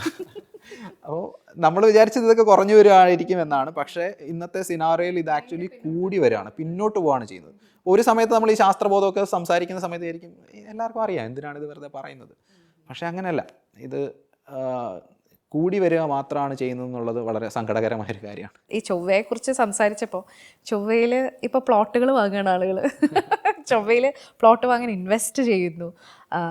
ഇപ്പോൾ ടെസ്ലയിൽ മസ്ക് ഇപ്പോൾ അവിടെ സ്പേസ് എക്സ് തുടങ്ങിയിട്ടുണ്ട്. എന്തിനാണ് ഭൂമിയിലല്ലേ ജനിച്ചത്, ഇനി ഞാൻ ചൊവ്വയിലാണ് മരിക്കാൻ തീരുമാനിച്ചിരിക്കുന്നതെന്ന് പറയുന്നു. അത്തരം കോൺവെർസേഷൻസിനെ കുറിച്ചിട്ട് ശരത്തിൻ്റെ ഒരു അഭിപ്രായം എന്താ? അത്തരം കോൺവെർസേഷൻസ് അത് പൊതുവെ പറയുന്നത് ഈ ആസ്ട്രോണമി പഠിക്കുമ്പോൾ നമ്മൾ പലപ്പോഴും ചോദിക്കുന്നൊരു ചോദ്യമുണ്ട്, ഇത് പഠിച്ചിട്ട് എന്താ പ്രയോജനം? പഠിക്കുന്ന ആക്കോ അല്ല എനിക്ക് ക്ലാസ് എടുക്കുന്നതുകൊണ്ട് എനിക്ക് കാശ് കിട്ടുന്നുണ്ട്, അല്ലെങ്കിൽ ഞാൻ റിസർച്ച് ചെയ്യുന്നിടത്ത് ഒരു ഇൻസ്റ്റിറ്റ്യൂട്ട് ജോയിൻ ചെയ്താൽ എനിക്ക് പൈസ കിട്ടുന്നുണ്ട്. അപ്പം മനുഷ്യൻ എന്താണ് പ്രയോജനം? എസ്പെഷ്യലി ഇപ്പം സ്പേസ് ടെക്നോളജിയിൽ ആർക്കും കൺഫ്യൂഷൻ ഇല്ല, നമുക്ക് സാറ്റലൈറ്റ്സോ അങ്ങനെയുള്ളതെല്ലാം വേണം. പക്ഷേ അതിന് പുറത്തേക്കുള്ള കുറേ കാര്യങ്ങൾ, പ്രകാശവർഷങ്ങൾ അകലെയുള്ള ഗാലക്സിയെക്കുറിച്ച് പഠിക്കുന്നത് എന്തിനാണ്? പക്ഷേ ഇപ്പം ബാറ്ററി ടെക്നോളജിയിൽ സൗപർണിക വർക്ക് ചെയ്യുന്നു. ഓക്കെ, ഒന്ന് അല്ലെങ്കിൽ ഇന്ന് ചെയ്യുന്ന റിസർച്ച് നാളെ തന്നെ വന്നില്ലെങ്കിലും ഒരു 10 വർഷത്തിനുള്ളിലോ അല്ലെങ്കിൽ പോട്ടെ 25 വർഷത്തിനുള്ളിൽ അത് എവിടെയെങ്കിലും അതിനെന്തെങ്കിലും ഒരു പ്രയോജനമുള്ളതാണ്. ആസ്ട്രോണമിയെ സംബന്ധിച്ച് ചോദിക്കുമ്പോൾ പലതിനകത്തും അങ്ങനെ ഒരു ഡയറക്റ്റ് ആപ്ലിക്കേഷൻ നമുക്ക് കണ്ടെത്താനുണ്ടാവില്ല. പക്ഷേ അറിയുക എന്ന് പറയുന്നത് തന്നെ അതിനകത്തൊരു സന്തോഷമുള്ള കാര്യമാണ്. അല്ലെങ്കിൽ പലതും ആസ്ട്രോണമിയിൽ അങ്ങനെ എന്താണ് പുറത്തുള്ളതെന്ന് ചോദിച്ചിട്ടാണ് പല ഫിസിക്സിലെ ശാസ്ത്ര സിദ്ധാന്തങ്ങളും പിന്നീട് കണ്ടെത്തുന്ന ആസ്ട്രോണമി വഴി കൂടിയാണ്. ഇപ്പം ഗ്രഹങ്ങൾ എങ്ങനെ കറങ്ങുന്നു നോക്കിയിട്ടാണ് നമ്മുടെ പ്ലാനറ്ററി ലോസും സാറ്റലൈറ്റ് വിടാനും ഒക്കെ നമുക്ക് പിന്നീട് പറ്റിയത്. അതുകൊണ്ട് ഇതിൻ്റെ ഫ്യൂച്ചർ എന്താണെന്ന് നമുക്ക് ഉറപ്പിച്ച് പറയാൻ പറ്റില്ല. പക്ഷേ എങ്കിൽ കൂടി പറയുന്നൊരു കാര്യമാണ്, മനുഷ്യൻ ഒരിക്കലും ഒരു സ്ഥലത്ത് നിൽക്കുന്നവനല്ല. ആഫ്രിക്കയിൽ തുടങ്ങി നമ്മൾ ഇപ്പോൾ എല്ലായിടത്തും ഉണ്ട് എന്ന് പറഞ്ഞ പോലെ ചന്ദ്രനിൽ നമ്മൾ പോയി. ഓക്കെ, അപ്പം നമ്മൾ എന്തെങ്കിലും ഒരു കാലത്ത്, അത് ഒരു 100 വർഷത്തിലോ 200 വർഷത്തിലോ അല്ല, നമുക്ക് ഇവിടുന്ന് പോകേണ്ടി വരും. അത് നമ്മൾ ഇവിടെ ഭൂമിയിലെ ആവാസ വ്യവസ്ഥ മോശമാവുന്നത് കൊണ്ടാവണമെന്നില്ല. ചിലപ്പം ഇപ്പോൾ ഈ പ്രശ്നങ്ങൾക്കെല്ലാം പരിഹാരം സയൻസിലൂടെ തന്നെ കണ്ടെത്തിയേക്കാം, അത് നമുക്കറിയില്ല. പക്ഷേ അല്ലാതെ തന്നെ നമ്മൾ എപ്പോഴും വോയേജ് ചെയ്ത് പുറത്തേക്ക് പോകാൻ ഇഷ്ടപ്പെടുന്നവരാണ്. അപ്പോൾ അങ്ങനൊരു ഭാവിയിൽ പോകുന്ന സമയത്ത് ഈ അറിവുകളെല്ലാം ഉപകാരപ്പെടും. ഈ രണ്ടാമത്തെ ഒരു പ്രശ്നം, ഇത് ആർക്ക് ആക്സസിബിൾ ആയിരിക്കും എന്നുള്ളൊരു പ്രശ്നമുണ്ട്. ഇപ്പോൾ ഒരു ടൂറിസം എന്നുള്ള രീതിയിൽ കുറച്ച് പേര് പോകുന്നതുകൊണ്ട് പ്രശ്നമില്ല. പക്ഷേ ഭൂമിയിലൊരു പ്രശ്നം വന്നിട്ട് ഇവിടുന്ന് പോവേണ്ടി വരുമ്പം ഇത് ആർക്ക് ആക്സസിബിൾ ആയിരിക്കും എന്ന്. ഇപ്പോഴും ശതകോടീശ്വരന്മാർക്ക് മാത്രമേ സ്പേസ് ടൂർ പറ്റുള്ളൂ. ജസ്റ്റ് 100 കിലോമീറ്റർ വരെ പോകുന്നതാണ്, ചന്ദ്രനിലേക്ക് പോലും പോകുന്നില്ല. അപ്പം അങ്ങനെ ഒരു പ്രശ്നം കൂടി ഇതിനകത്തുണ്ട്. അങ്ങനെ ഒരു നൈതികതയുടെ പ്രശ്നമുണ്ട്. എത്ര പേര് ഇവിടുന്ന് പോവും, അല്ലെങ്കിൽ ആരൊക്കെ ആയിരിക്കും പോവുക എന്നുള്ളതൊരു ചോദ്യമാണ്. ഇപ്പം അതുപോലെ സുനിത വില്യംസ് ഇതുവരെ തിരിച്ചു വന്നിട്ടില്ല. അപ്പോൾ ആ ഒരു സിറ്റുവേഷൻ ഇവിടെ വന്നു കഴിഞ്ഞിട്ടുണ്ടെങ്കിൽ അതിൻ്റെ ഒരുപാട് ഡിസ്കഷൻസ് നടക്കുന്നുണ്ട്. അത്തരത്തിലുള്ള ഡിസ്കഷൻസിലൊക്കെ ഭാഗമാവാറുണ്ടോ? വളരെ കുറച്ച്. ഞാൻ കൂടുതലും സ്പേസിന്, അതായത് ഈ അസ്ട്രോണമിയിൽ വരുന്ന സമയത്ത് നമുക്ക് ഏതാണ്ടൊരു അസ്ട്രോണമി എവിടെ സ്റ്റാർട്ട് ചെയ്യുന്നത് നമ്മൾ ചോദിക്കും. ഇപ്പം സ്പേസിൽ പോകണമെന്ന് പറയുമ്പോൾ നമ്മൾ കുട്ടികളോട് ചോദിക്കുന്ന ഒരു ചോദ്യമുണ്ട്, ഇവിടുന്ന് തിരുവനന്തപുരത്ത് പോകുന്നതാണോ അതോ സ്പേസിൽ പോകുന്നതാണോ ദൂരെ കൂടുതലെന്ന് ചോദിച്ചു കഴിഞ്ഞാൽ നമുക്ക് പെട്ടെന്ന് ചിന്തിക്കാൻ സ്പേസിൽ പോകുന്നതിനാണ്. പക്ഷേ സ്പേസിൽ നേരെ മേളിലോട്ട് പോയാൽ ഞാനൊരു 100 കിലോമീറ്റർ മേളിൽ ചെന്ന് കഴിഞ്ഞാൽ നിങ്ങളൊരു ആസ്ട്രോനോട്ടായി. പക്ഷേ ഞാൻ ഇവിടുന്ന് തിരുവനന്തപുരത്ത് പോകണമെങ്കിൽ അതിൽ കൂടുതൽ ദൂരമുണ്ട്. അപ്പോൾ ഏതാണ്ട് ആ ഒരു 100 കിലോമീറ്റർ തൊട്ട് മുകളിലേക്കുള്ള എല്ലാ കാര്യങ്ങളും നമ്മുടെ അസ്ട്രോണമി എന്ന് പറയുന്ന ഒരു വളരെ വൈഡായിട്ടുള്ളൊരു ടോപ്പിക്കിൽ വരുന്നതാണ്. അപ്പോൾ അതിനെ സ്പെസിഫിക്കലി പറഞ്ഞു കഴിഞ്ഞാൽ ഈ നിയർ ആയിട്ടുള്ള നമ്മുടെ ജസ്റ്റ് ഔട്ടർ സ്പേസിൽ വരുന്ന കാര്യങ്ങളാണ് പൊതുവെ സ്പേസ് എന്നുള്ള വേർഡ് കൊണ്ട്, സ്പേസ് ടെക്നോളജി, നമ്മുടെ റോക്കറ്റുകൾ ഇതെല്ലാം പോകുന്നത് സ്പേസ് എന്നുള്ളതാണ്. അതിന് ബിയോണ്ട് പോകുമ്പോഴാണ് നമ്മൾ ആസ്ട്രോ ഫിസിക്സിലേക്കും അല്ലെങ്കിൽ അസ്ട്രോണമിയിലേക്കൊക്കെ പോവുക, അതിന് പുറത്തേക്കുള്ള ലോകമാണ്. അപ്പം ഇതിൽ ഞാൻ കൂടുതൽ ഫോക്കസ് ചെയ്തിരിക്കുന്നത് അസ്ട്രോണമി പോലുള്ള പാർട്ടിലേക്കാണ്. സ്പേസ് ടെക്നോളജീസും ഫോളോ ചെയ്യുന്നുണ്ട്, പക്ഷേ അത്ര ഒരു റോക്കറ്റ് സയൻസിലേക്കുള്ള കോൺസെൻട്രേഷൻ കുറവാണ്. കുട്ടികളുടെ അടുത്ത് ഇൻട്രാക്ട് ചെയ്ത സമയത്ത് ഏറ്റവും കൂടുതൽ അവർ ചോദിക്കുന്ന ചോദ്യങ്ങൾ ഏതാണ്? കുട്ടികൾ ഏറ്റവും കൂടുതൽ ചോദിക്കുന്ന ഒരു ചോദ്യം ഏലിയൻസ് ഉണ്ടോ എന്നുള്ളതാണ്. ഏലിയൻസ് എന്തുണ്ട് എന്നറിയണം എന്നുള്ളതാണ് അവർക്ക് ഏറ്റവും ഇൻട്രസ്റ്റിംഗ് ആയിട്ട് അവർ ചോദിക്കാറുള്ള ഒരു ചോദ്യം. അപ്പോൾ അവർക്ക് പലപ്പോഴും ഉണ്ട് എന്ന് കേൾക്കാനാണ് അവർക്കും സന്തോഷം. പക്ഷേ നമ്മുടെ സയൻസിൻ്റെ അറിവിൽ ഇതുവരെ ഒന്നും കണ്ടെത്തിയിട്ടില്ല എന്നുള്ളതാണ് സത്യം. അവിടെയും കുറേ ഈ അസ്ട്രോണമിയായിട്ട് ബന്ധപ്പെട്ട് നമ്മൾ ഈ പറയുന്നതല്ലാതെ ഗ്ലോബലി ഉള്ള ഒരുപാട് അന്ധവിശ്വാസങ്ങളുണ്ട്. ഇപ്പം അസ്ട്രോളജി വളരെ കുറച്ച് ആൾക്കാരാണെങ്കിലും ഗ്ലോബലി ഉള്ള ഈ പറഞ്ഞ ഏലിയൻസിനെ കണ്ടു, ഏലിയൻസ് സ്ഥലങ്ങളുണ്ട്, അങ്ങനെ ഒരുപാട് സാധനങ്ങൾ വരാറുണ്ട്. പക്ഷെ ഇതിനകത്ത് രസകരമായ വസ്തുത എന്താണെന്ന് വെച്ച് കഴിഞ്ഞാൽ ആകാശം നോക്കിയിരിക്കുന്ന ഒരുപാട് ആൾക്കാരുണ്ട്. ഇപ്പം നമുക്ക് പകലാണെങ്കിലും രാത്രിയായ ഒരു സ്ഥലത്ത് ഒരുപാട് ടെലസ്കോപ്പുകൾ ആകാശത്തേക്ക് തുറന്നിരിക്കുന്നുണ്ട്. പ്രൊഫഷണലായിട്ടും അമേച്ചറായിട്ടുള്ള ആൾക്കാർ ആകാശം നോക്കുന്നുണ്ട്. ഇവരാരും ഇതുവരെ ഏലിയൻസിനെ കണ്ടതായിട്ട് റിപ്പോർട്ട് ചെയ്തിട്ടില്ല. അപ്പം പക്ഷേ ഏലിയൻസിനുള്ള പോസിബിലിറ്റി ഉണ്ടോ എന്ന് ചോദിച്ചു കഴിഞ്ഞാൽ യെസ്, സ്റ്റിൽ പോസിബിലിറ്റി ഉണ്ട്. ഇപ്പം നമ്മൾ പറയുന്നൊരു കണക്കുണ്ട്, നമ്മൾ ആകാശത്ത് കാണുന്ന നക്ഷത്രങ്ങൾ, ഒരു ഗാലക്സിയിലെ നക്ഷത്രങ്ങൾ എടുത്ത ഏതാണ്ട് ബില്യൺസ് ഓഫ് നക്ഷത്രങ്ങളുണ്ട്. ഓക്കെ, അപ്പോൾ ഈ ബില്യൺസ് നക്ഷത്രങ്ങളുള്ളതിൽ പകുതി എണ്ണത്തിലെങ്കിലും ഒരു ഓൺ ആവറേജ് ഒരു പ്ലാനറ്റ് ഉണ്ടാവും. ഓൺ ആവറേജ് എടുക്കുമ്പോഴുള്ള പ്രത്യേകത, നമുക്ക് 8 എണ്ണം ഉണ്ട്, ആവറേജ് എടുക്കുമ്പോൾ നമ്മൾ ഓരോന്ന് വേറൊരാൾക്ക് കൊടുക്കേണ്ടി വരുമെന്നേ ഉള്ളൂ. അപ്പോൾ അങ്ങനെ ആവറേജ് എടുത്തിട്ടാണ് പറയുന്നത്. അപ്പോൾ ഏതാണ്ട് ഒരു 1/2 ബില്യൺ പ്ലാനറ്റ്സ് നമ്മുടെ ഗാലക്സിയിൽ മാത്രം ഉണ്ടാവാമെന്നാണ് എസ്റ്റിമേറ്റ് ചെയ്യുന്നത്. അപ്പോൾ അത്രയും പോസിബിലിറ്റി ഉള്ളിടത്ത് ഒരു ലൈഫ് ഫോം ഉണ്ടാവാനും നമ്മൾ ചിന്തിക്കുന്ന പോലെ ആവണമെന്നില്ല, വാട്ടർ ബേസ്ഡ് ആവണമെന്നില്ല, വേറെ ഏതെങ്കിലും എലമെൻറ്റ്സ് ഒക്കെ ബേസ് ചെയ്തിട്ടുള്ള ഒരു മെറ്റീരിയൽസ് ബേസ്ഡ് ചെയ്തിട്ടുള്ള ഒരു ലൈഫ് ഉണ്ടാവാനുള്ള സാധ്യത ഉണ്ടെന്ന് തന്നെയാണ് ശാസ്ത്രലോകം വിശ്വസിക്കുന്നത്. ബട്ട് ഇതുവരെ നമുക്കതിന് എവിഡൻസ് ഒന്നും കിട്ടിയിട്ടില്ല. എവിഡൻസ് ഒന്നും കിട്ടാത്തിടത്തോളം ഉണ്ട് എന്ന് പറയാൻ സയൻസിന് പറ്റിയില്ല. ഇനി ഇതിൻ്റെ സയൻസിൻ്റെ കൂടെ ഉള്ളതാണ് ഇതിൻ്റെ ഒരു ഫിലോസഫിക്കൽ സൈഡ്. നമ്മൾ കൂടുതൽ ആകാശത്തിനെ പറ്റിയിട്ട് പഠിക്കുകയും നമ്മൾ ഈ പറയുന്ന പോലെ നക്ഷത്രങ്ങളെ നിരീക്ഷിക്കുകയും ഒക്കെ ചെയ്യുന്ന സമയത്ത് നമുക്ക് തോന്നും നമ്മൾ എത്ര ചെറുതാണ് എന്ന് കൂടി നമ്മളെ ഫീൽ ചെയ്യിപ്പിക്കാൻ പറ്റുന്ന ഒരു ശാസ്ത്രശാഖ കൂടിയായിട്ടാണ് എനിക്ക് തോന്നിയിട്ടുള്ളത്. ഇതിൻ്റെ ഒരു ഫിലോസഫിക്കൽ സൈഡിനെയൊക്കെ എങ്ങനെയാണ് കാണുന്നത് ശരത്ത്? നമ്മൾ ബന്ധുക്കളാണ് എന്ന് പറയുന്നൊരു സാധനമുണ്ട്. നമ്മൾ ആദ്യം ഇത് കേൾക്കുന്ന ഒരു പക്ഷേ എവല്യൂഷൻ പഠിക്കുമ്പോഴാണ്. നമ്മളെല്ലാം കണക്റ്റഡ് ആണ് എന്നുള്ള ഒരു വ്യൂ ഒരു പക്ഷേ നമ്മൾ ഈ ജാതി മതം ഇതൊക്കെ മാറ്റിയിട്ട് അതിനപ്പുറം മനുഷ്യൻ ഒന്നാണെന്ന് പറയാനുള്ള ഒരു പോയിന്റാണ്. അതുകൊണ്ട് തന്നെ ആയിരിക്കണം പലരും അതിനെ എതിർക്കാനുള്ളൊരു റീസൺ. ഓക്കെ, ഞാനും നിങ്ങളും എല്ലാവരും ഒന്നല്ല, അവിടെ ഒരു വ്യത്യാസമുണ്ട് എന്ന് പറയാൻ ആഗ്രഹിക്കുന്ന ആൾക്കാർ ഇപ്പോഴും നമ്മുടെ സമൂഹത്തിൽ ഒരുപാടുണ്ട്. അതൊന്നും അങ്ങനെ പോയിട്ടില്ല. അപ്പം ആ ഒരു കണക്ഷൻ നമ്മൾ എവല്യൂഷൻ ബയോളജി വഴി പറയുന്നുണ്ട്. ഇതിനപ്പുറമുള്ള പല തരത്തിൽ 1-2 കണക്ഷനുകൾ നമുക്ക് ഈ അസ്ട്രോണമി വഴി പറയാൻ പറ്റും. അപ്പം അതിൽ ഒരെണ്ണം എന്ന് പറഞ്ഞത് നമ്മുടെ ഇൻസിഗ്നിഫിക്കൻസ് ആണ്, നമ്മൾ എത്രത്തോളം ചെറുതാണെന്നുള്ളത്. അപ്പം അതിൽ വെറുതെ ഒന്ന് ആലോചിച്ച് നോക്കി കഴിഞ്ഞാൽ നമ്മുടെ ഭൂമി ഉണ്ടെന്ന് വിചാരിക്കുക. ഭൂമിയിൽ നിന്ന് കുറച്ച് ദൂരെ എന്ന് പറഞ്ഞാൽ നമ്മൾ പണ്ട് കേട്ടിട്ടുള്ളൊരു ചോദ്യം ഉണ്ടാവും, ഈ ചന്ദ്രനിൽ നിന്ന് നോക്കിയാൽ കാണാൻ കഴിയുന്ന ഭൂമിയിലെ മനുഷ്യനിർമ്മിതമായ എന്താണുള്ളതെന്ന് ചോദിച്ചു കഴിഞ്ഞാൽ ഉത്തരം ഓർമ്മയുണ്ടോ? അതെ, ചൈനയിലെ വൻമതിൽ എന്നാണ് ഉത്തരം. പക്ഷേ രസം എന്താണെന്ന് വെച്ച് കഴിഞ്ഞാൽ നമ്മളൊരു 500 കിലോമീറ്റർ വരെ പോയാൽ പോലും നമുക്ക് എന്ത് ചെയ്യാൻ പറ്റില്ല, ഈ ചൈനയിലെ വൻമതിൽ കാണാൻ പറ്റില്ല. മനുഷ്യനിർമ്മിതമായ ഒന്നും തന്നെ നമുക്ക് 500 കിലോമീറ്ററിൻ്റെ കാര്യമാണ് ഞാൻ പറഞ്ഞത്. ചന്ദ്രനിലേക്ക് 3,80,000 കിലോമീറ്റർ ഉണ്ട്. ചന്ദ്രനിൽ നിന്ന് നമ്മൾ നോക്കിയാൽ ആകെ കാണുന്നത് കുറച്ച് വൈറ്റ് ക്ലൗഡ്സിൻ്റെ കൂട്ടുള്ളതും പിന്നെ ഒരു നീലയും. ഇത് രണ്ട് ഒരു നീലയാണ് പ്രിഡോമിനൻ്റ്ലി നമുക്ക് കാണാൻ പറ്റുന്നത്. അപ്പം ബ്ലൂ മാർബിൾ എന്ന് പറയുന്ന ഒരു ഫേമസ് ചിത്രം പോലും ഉണ്ട്. അപ്പം നമ്മളിങ്ങനെയാണ് കാണുന്നത്, അവിടെ അതിർത്തികളൊന്നുമില്ല. ചന്ദ്രനിൽ നിന്ന് നോക്കിയാലുള്ള കാര്യമാണ്, വേറെ എങ്ങും ദൂരെ പോയിട്ടില്ല, ഏറ്റവും അടുത്തുള്ള ആളിൽ നിന്ന്. അപ്പോൾ കുറേ കൂടെ നമ്മൾ ദൂരോട്ട് പോകുന്നതനുസരിച്ച് സോളാർ സിസ്റ്റത്തിനകത്ത് തന്നെ പോകുമ്പം നമ്മളെ കാണുന്നത് നമ്മൾ വളരെ ചെറുതായിട്ടാണ്. നമ്മളൊന്നുമല്ല, നമുക്ക് അതിർത്തികളില്ല, നമ്മളെല്ലാവരും കൂടെ ആകെ ഒരു ചെറിയ നീലക്കുത്താണ്. അപ്പം 1990കളിൽ എടുത്തൊരു ചിത്രമുണ്ട്, നമ്മുടെ വോയേജർ എടുത്ത ഒരു വാലന്റൈൻസ് ഡേയിൽ എടുത്തൊരു ചിത്രമുണ്ട്. ഏതാണ്ട് ശനിയുടെ ഓർബിറ്റിനടുത്ത് വന്ന സമയത്ത് വോയേജർ നമ്മുടെ ഭൂമിയിൽ നിന്ന് പുറത്തേക്ക് വിട്ടിട്ടുള്ള ഒരു സ്പേസ് ക്രാഫ്റ്റാണ്. അപ്പം കാൾ സാഗനൊക്കെ അതിൻ്റെ പിന്നിൽ വർക്ക് ചെയ്തിട്ടുള്ളത്. അപ്പം കാൾ സാഗൻ എന്ത് ചെയ്തു എന്ന് പറഞ്ഞു കഴിഞ്ഞാൽ, അവിടെ നിന്ന് ആ ഒരു ഇത്രയും ദൂരത്തിലെത്തിയപ്പം നേരെ തിരിച്ചു വെച്ചിട്ട് ക്യാമറ തിരിച്ച് നമ്മൾ സെൽഫി എടുക്കുന്ന പോലെ എർത്തിൻ്റെ ഒരു സെൽഫി എടുക്കാൻ പറഞ്ഞു. അങ്ങനെ എടുത്ത സെൽഫിയിൽ അന്നത്തെ ആ ക്യാമറയിൽ ഏതാണ്ടൊരു ലെസ് ദാൻ എ പിക്സൽ, ഒരു പിക്സലിനേക്കാൾ ചെറിയ വലിപ്പത്തിലാണ് നമുക്ക് എർത്തിനെ കിട്ടിയത്. അതൊരു വിളറിയ നീലക്കുത്ത് പോലെ, അതാണ് pale blue dot. Carl Sagan പിന്നീട് അതേ പേരിൽ തന്നെ ഒരു പുസ്തകം എഴുതുകയും ചെയ്തു. ആ പുസ്തകത്തിനകത്ത് വളരെ ഫേമസ് ആയിട്ടുള്ളൊരു കോട്ടും പറയുന്നുണ്ട്. ആ ഒരു സ്പീച്ച് ഭയങ്കര രസമാണ്. അത് യൂട്യൂബിൽ ആക്ച്വലി അങ്ങനെ തന്നെ കേട്ടു. അവിടെ നിന്ന് നോക്കുമ്പോൾ നമ്മളൊന്ന് ചിന്തിച്ചു നോക്കും, ആ ഒരു ചെറിയ കുത്തിലാണ് നമ്മൾ ഈ കാണുന്നതെല്ലാം. നമ്മൾ ഈ ഇരുന്ന് സംസാരിക്കുന്നതും ഇപ്പം യുദ്ധം നടന്നുകൊണ്ടിരിക്കുന്നതും വെടിവെപ്പ് നടന്നുകൊണ്ടിരിക്കുന്നതും ഇപ്പോൾ ഉള്ള കാര്യങ്ങളും എല്ലാം. അപ്പം നമ്മൾ വിചാരിക്കും ഇത്രയല്ലേ ഉള്ളൂ, ലൈവ് അല്ലേ ഉള്ളൂ. ഇല്ല, ഈ ലോകത്ത് ഇതുവരെ ജീവിച്ചിരുന്ന എല്ലാവരും, ഇനി ജീവിക്കാനിരിക്കുന്നവരും, എല്ലാ ആൾക്കാരും ആ ഒരു ചെറിയ കുത്തിലാണുള്ളത്. അപ്പം അവിടെ നിന്ന് നോക്കുമ്പോൾ ഇവിടെ അതിർവരമ്പുകളൊന്നുമില്ല, നമ്മളെല്ലാവരും ആ തരത്തിലൊന്നാണ്. അപ്പം അത് കാൾ സാഗൻ പറഞ്ഞൊരു ഫേമസ് ആണ്. അപ്പോൾ ഇതിൻ്റെ ഒരു ഗുണം എന്താണെന്ന് വെച്ച് കഴിഞ്ഞാൽ, അല്ലെങ്കിൽ ഇത് നമ്മൾ പലപ്പോഴും ഈ ജനറൽ പബ്ലിക്, വളരെ പൊതുവായിട്ടുള്ള ആൾക്കാരോട് നമ്മൾ ആസ്ട്രോണമി സംസാരിക്കും. അപ്പം അവർക്കൊരിക്കലും ഇത് പഠിച്ചിട്ട് ആസ്ട്രോഫിസിസ്റ്റ് ആവുകയോ റോക്കറ്റ് വിടുകയോ ഒന്നും ചെയ്യണമെന്നില്ല. സയൻസ് അറിയാനുള്ള കൗതുകം അവർക്ക് ഉറപ്പായിട്ടുണ്ട്. അതിനോടൊപ്പം തന്നെ ഈ ഒരു വ്യൂ ഉണ്ടാക്കുക എന്ന് പറയുന്ന ഒരു കോസ്മിക് വ്യൂ എന്ന് പറയുന്ന ഒരു ഇതുണ്ട്. അപ്പോൾ അതിനകത്ത് നമ്മൾ പ്രധാനമായിട്ട് പറയുന്ന സാധനമാണ് ഈ വലിപ്പത്തിൻ്റെ ഇത്. പക്ഷേ അപ്പോഴും അങ്ങനെ ചിന്തിക്കുമ്പോഴും മനുഷ്യനത്ര ചെറുതല്ല. ഇത്രയും ചെറിയൊരു സ്ഥലത്തിരുന്നിട്ട് നമ്മളിതെല്ലാം പഠിച്ചിട്ടുണ്ടെന്നുള്ളത് ഒരു വലിയ കാര്യമാണ്. പിന്നെ അതേപോലെ തന്നെ വീണ്ടും കാൾ സാഗൻ തന്നെ പറഞ്ഞ ഒരു ഫേമസ് കണക്ഷൻ ഉണ്ട്, അല്ലെങ്കിൽ കാൾ സാഗൻ്റെ കോട്ടിലും വരുന്നുണ്ട്, സയൻറ്റിഫിക്കലിയും കറക്റ്റാണ്.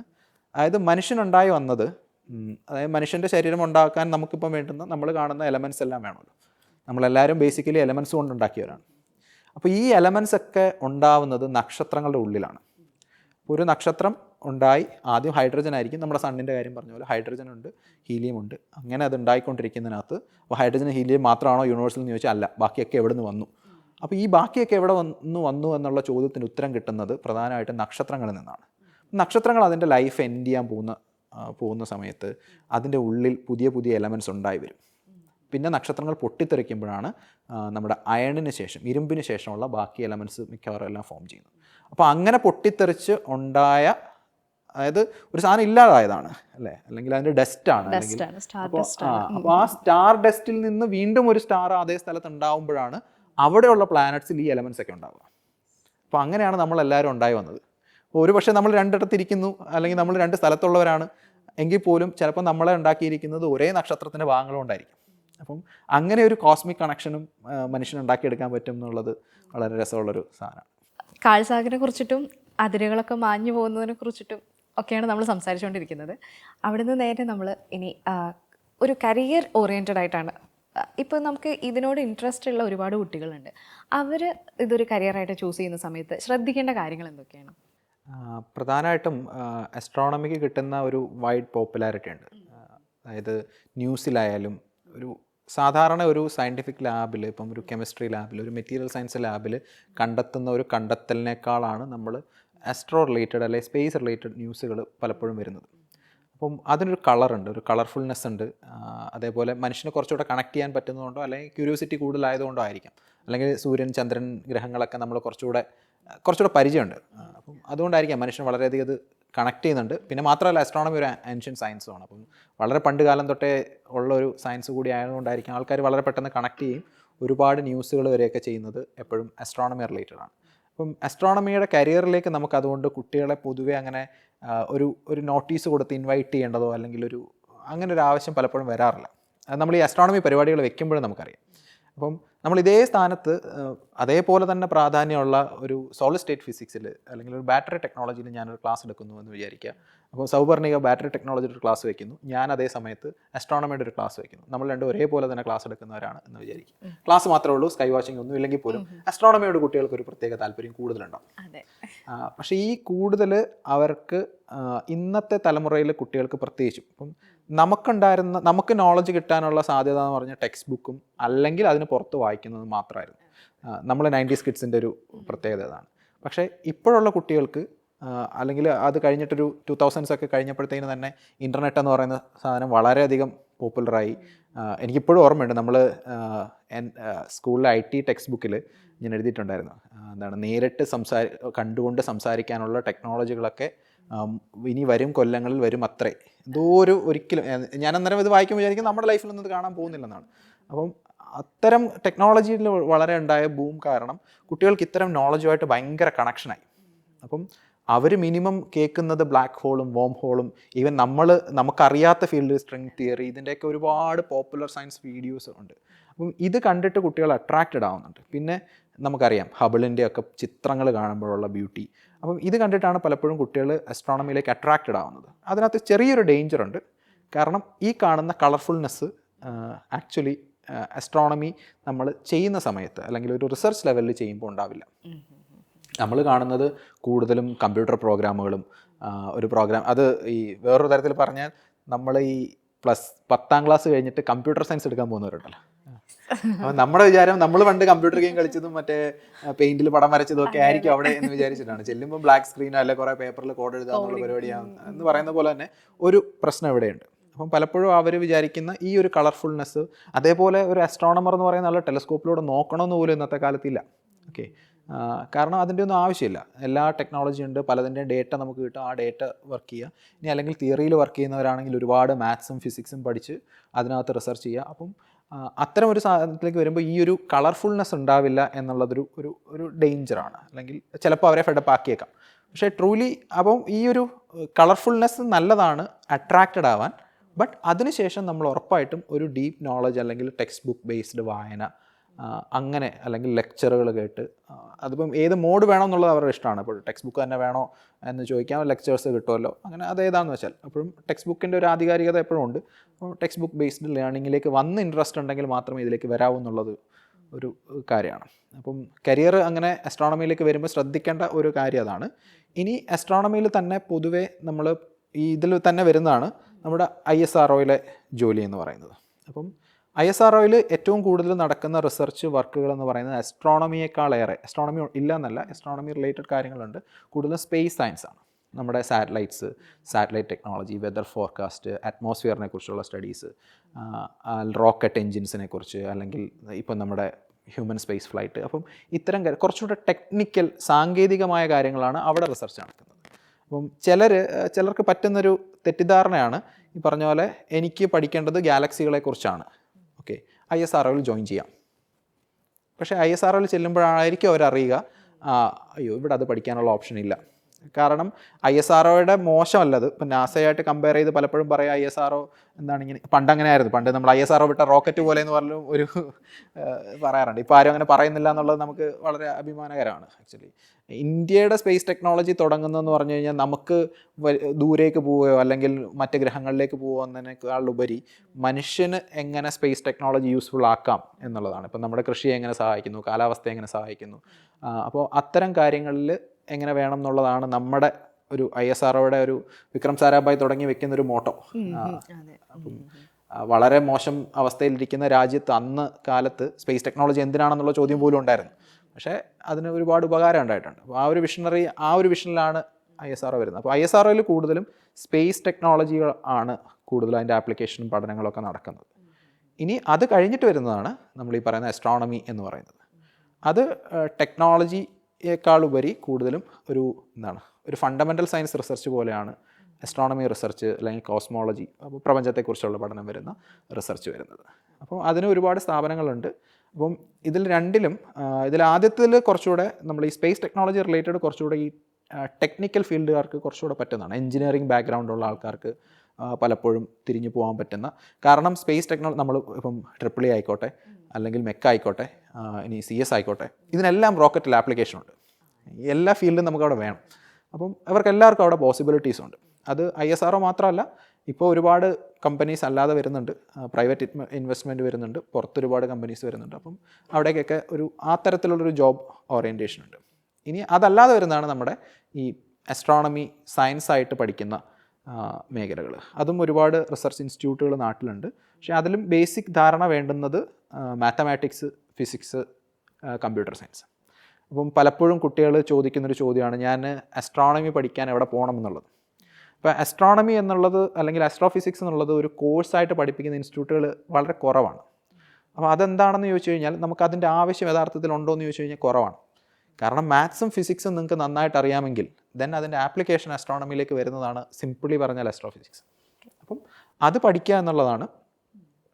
അത് പഠിക്കാൻ വേണ്ടി ഇപ്പം MSc ഫിസിക്സ് ഞാൻ പഠിക്കുന്നു.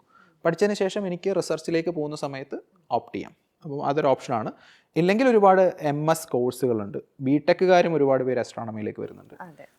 അവർക്ക് MS കോഴ്സുകൾ പുറത്തുമുണ്ട്, ഇന്ത്യക്കകത്തുമുണ്ട്. അങ്ങനെ കോഴ്സുകൾ ചെയ്തിട്ട് എഞ്ചിനീയറിംഗുകാർക്കും ഈ അസ്ട്രോണമിയിലേക്ക് തിരിഞ്ഞ് വരാനുള്ള ഓപ്ഷൻ ഇപ്പോഴും ഉണ്ട്. ഇതൊക്കെയാണ് കരിയർ സാധ്യതകളും ജനറലി. ഓക്കെ.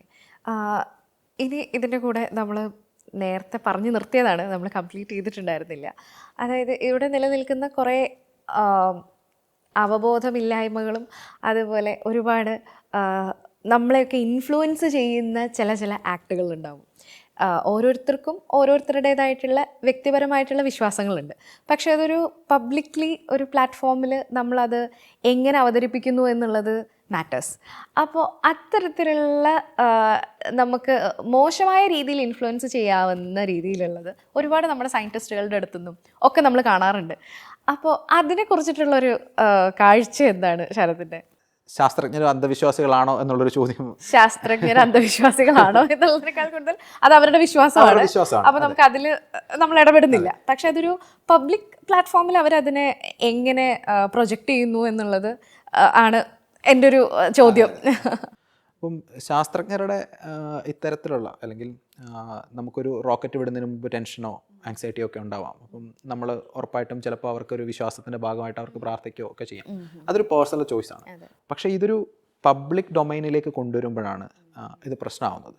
കാരണം അവർ റെപ്രസെൻ്റ് ചെയ്യുന്നത് ഒരു വലിയ സയൻറ്റിസ്റ്റ് എന്ന് പറയുന്ന ഒരു കമ്മ്യൂണിറ്റിയാണ്, അല്ലെ? ശാസ്ത്രത്തിൻ്റെ അംബാസഡർമാരാണ് അവരെന്ന് നമുക്ക് വേണമെങ്കിൽ പറയാം. അപ്പം അവർ ഇത്തരം സ്യൂഡോ സയൻസ് ചെയ്യുമ്പോൾ അത് കൊടുക്കുന്ന മെസ്സേജ് മോശമാണ്. അതാണ് അതിനകത്തൊരു പ്രശ്നമായിട്ട് ഞാൻ കാണുന്നത്. അത് ബാക്കിയുള്ളവർക്ക്, അത് പ്രത്യേകിച്ച് ISRO ശാസ്ത്രജ്ഞരുടെ, ഇത് ISRO ശാസ്ത്രജ്ഞരുടെ മാത്രം കുഴപ്പമാണെന്ന് ഞാൻ പറയില്ല കേട്ടോ, എല്ലാവർക്കും ഉണ്ട്. കാരണം ആരും ഈ പറഞ്ഞ പോലെ സയൻസ് പഠിക്കുന്നു എന്ന് ഉപരി ശാസ്ത്രബോധം ഉണ്ടാക്കുക, അല്ലെങ്കിൽ അപ്പോൾ ശാസ്ത്രബോധം എന്ന് പറയുമ്പോഴും ചിലർക്ക് തെറ്റിദ്ധാരണയുണ്ട്. എനിക്ക് ഒരിക്കലും ഒരാൾ വിചാരിച്ചിട്ടുണ്ട് ശാസ്ത്രബോധത്തിൻ്റെ പ്രശ്നമാണെന്ന് പറയുമ്പം അവർക്ക് സയൻസ് അറിയില്ലെന്നോ അല്ലെങ്കിൽ അവർക്ക് ഗ്രാജുവേഷൻ ഇല്ലെന്നോ അങ്ങനെയൊന്നുമല്ല. ആ കാര്യത്തിൽ അവർ വളരെ വളരെ എക്സൽ ചെയ്യുന്നവരാണ്. അതുകൊണ്ടാണ് അവരങ്ങനെ ഇസ്രോയിൽ അല്ലെങ്കിൽ ഏത് സയൻറ്റിഫിക് സ്ഥാപനങ്ങളിൽ ഇരിക്കുന്നത്. പക്ഷേ അതിലുപരി ഈ പറഞ്ഞ ഇത്തരം അന്ധവിശ്വാസങ്ങളെക്കുറിച്ച് ചിന്തിക്കുകയോ അങ്ങനെയൊന്നും ചിന്തിക്കുന്ന പോലും ചിലപ്പോൾ ഉണ്ടാവില്ല. അത് നമ്മുടെ വിദ്യാഭ്യാസത്തിലും ഇല്ല. അതുകൊണ്ടൊക്കെ ആയിരിക്കാം ചിലപ്പം അവരങ്ങനെ ചിന്തിക്കാത്തത്. ഒരു പക്ഷേ അങ്ങനെ ഒരു രീതിയിൽ വളർന്നു വന്നിരുന്നെങ്കിൽ നമ്മളെല്ലാവരും അങ്ങനെ തന്നെ ആയേനെ, അല്ലെങ്കിൽ കുറച്ചെങ്കിലും മാറ്റം ഉണ്ടായേനെ. അപ്പം അതുകൊണ്ട് അത് അവരുടെ കുറ്റമല്ല, പക്ഷേ അവർ ശ്രദ്ധിക്കേണ്ടതാണ്. അതിനകത്ത് കുറ്റം അവരങ്ങനെ ആയതിൽ നമുക്ക് അവരെ കുറ്റം പറയാൻ പറ്റില്ല. പക്ഷേ അവരത് പബ്ലിക് ഡൊമൈനിൽ കൊണ്ടുവരുമ്പം ശ്രദ്ധിക്കേണ്ട ഒരു കാര്യമാണ് എന്നുള്ളതാണ്. അത് ISRO ശാസ്ത്രജ്ഞരെ പൊതുവെ അതിനകത്ത് നോട്ട് ചെയ്യാനുള്ളൊരു കാരണം എന്താണെന്ന് വെച്ച് കഴിഞ്ഞാൽ, സയൻറ്റിസ്റ്റ് എന്ന് പറയുമ്പോൾ ഒരു സാധാരണ ജനത്തിന് പെട്ടെന്ന് മനസ്സിൽ വരുന്നത് ISROയും ISROയിലെ സയൻറ്റിസ്റ്റുകളാണ്. കാരണം അവർക്ക് കിട്ടുന്ന ഒരു പോപ്പുലാരിറ്റി അല്ലെങ്കിൽ ലൈം ലൈറ്റിൽ വിസിബിലിറ്റി മറ്റുള്ള സയൻറ്റിസ്റ്റുകൾക്ക് കിട്ടുന്നില്ല. ബാക്കി ഏത് സയൻസിൻ്റെ മേഖലകളിൽ വർക്ക് ചെയ്യുന്നവർക്കും കിട്ടുന്നില്ല. അപ്പം അവരങ്ങനെ ഒരു കാര്യം മുന്നോട്ട് വയ്ക്കുമ്പോൾ അത് കൊടുക്കുന്ന മെസ്സേജ് റോങ് ആണ്. അതാണ് അതിനകത്തെ ഒരു പോരായ്മയായിട്ട് എനിക്ക് തോന്നിയിട്ടുള്ളത്. ഇനി ശരത്ത് ഈ പറയുന്ന പോലെ ഒരു ഒബ്സർവേറ്ററി അല്ലെ വർക്ക് ചെയ്തിട്ടുണ്ടെന്ന് നമ്മൾ സംസാരിച്ചിട്ടുണ്ട്. അതിനെ കുറിച്ചിട്ടൊന്ന് പറയുമോ? അത് നമുക്ക്, അതായത് നമ്മൾ ഈ ടെലസ്കോപ്പുകൾ ഉപയോഗിക്കുമല്ലോ സ്റ്റാർ ഗേസിങ്ങിന് വേണ്ടിയിട്ട്. അപ്പം നമ്മൾ സാധാരണ ഈ ടെലസ്കോപ്പുകളിൽ പലപ്പോഴും കുട്ടികൾ ചോദിക്കുന്നത്, ഇതിന് എത്ര റേഞ്ച് കാണാൻ പറ്റും, എത്ര ദൂരം കാണാൻ പറ്റുമെന്ന് ചോദിക്കും. അപ്പോൾ ആക്ച്വലി ഈ ടെലസ്കോപ്പുകളെ സംബന്ധിച്ചിടത്തോളം ദൂരമല്ല അത് അല്ലെങ്കിൽ ടെലസ്കോപ്പ് വാങ്ങുമ്പം എത്ര സൂം ചെയ്യാൻ പറ്റും, അതൊക്കെ നമുക്ക് പലപ്പോഴും ചോദിക്കും, ഇതിൻ്റെ മാഗ്നിഫിക്കേഷൻ എത്രയാണ്. പക്ഷേ ഒരു ടെലസ്കോപ്പിനെ സംബന്ധിച്ചിടത്തോളം അതിൻ്റെ മാഗ്നിഫിക്കേഷൻ അല്ല ഇമ്പോർട്ടൻസ്, അതിൻ്റെ ഓപ്പണിങ് എത്രത്തോളം വലുതാണെന്നുള്ളത്. ഞാൻ നേരത്തെ പറഞ്ഞു നമ്മുടെ ക്യാമറയുടെ കേസിൽ അപ്പർച്ചർ കൂടിയത് വേണം എന്നുള്ളത്. അപ്പം സിംപിളി ആലോചിച്ച് കഴിഞ്ഞാൽ ഞാൻ സൗപർണയുടെ കയ്യിൽ 2 പാത്രങ്ങൾ തന്നിട്ട് വിചാരിക്കാം. ഒന്നൊരു മിനറൽ വാട്ടറിൻ്റെ ബോട്ടിൽ, അപ്പോൾ അതിൻ്റെ വാവട്ടം അല്ലെങ്കിൽ അപ്പർച്ചർ അറിയാം, പിന്നെ ഒരു വലിയ ബക്കറ്റ്. ഇത് രണ്ടും തന്നിട്ട് മഴവെള്ളം പിടിക്കാൻ പറയാണ് ഒരു ഗ്രൗണ്ടിൽ പോയിട്ട്. എളുപ്പം വെള്ളം നിറയ്ക്കാൻ ഏതായിരിക്കും നല്ലത്? വലുതായിരിക്കും അല്ലേ? അപ്പം നമ്മുടെ കണ്ണിൻ്റെ പ്രശ്നം ഇതാണ്, നമ്മുടെ കണ്ണിനൊരു ഓപ്പണിംഗ് ഉണ്ടെന്ന് പറഞ്ഞാൽ അത് വളരെ ചെറുതാണ്.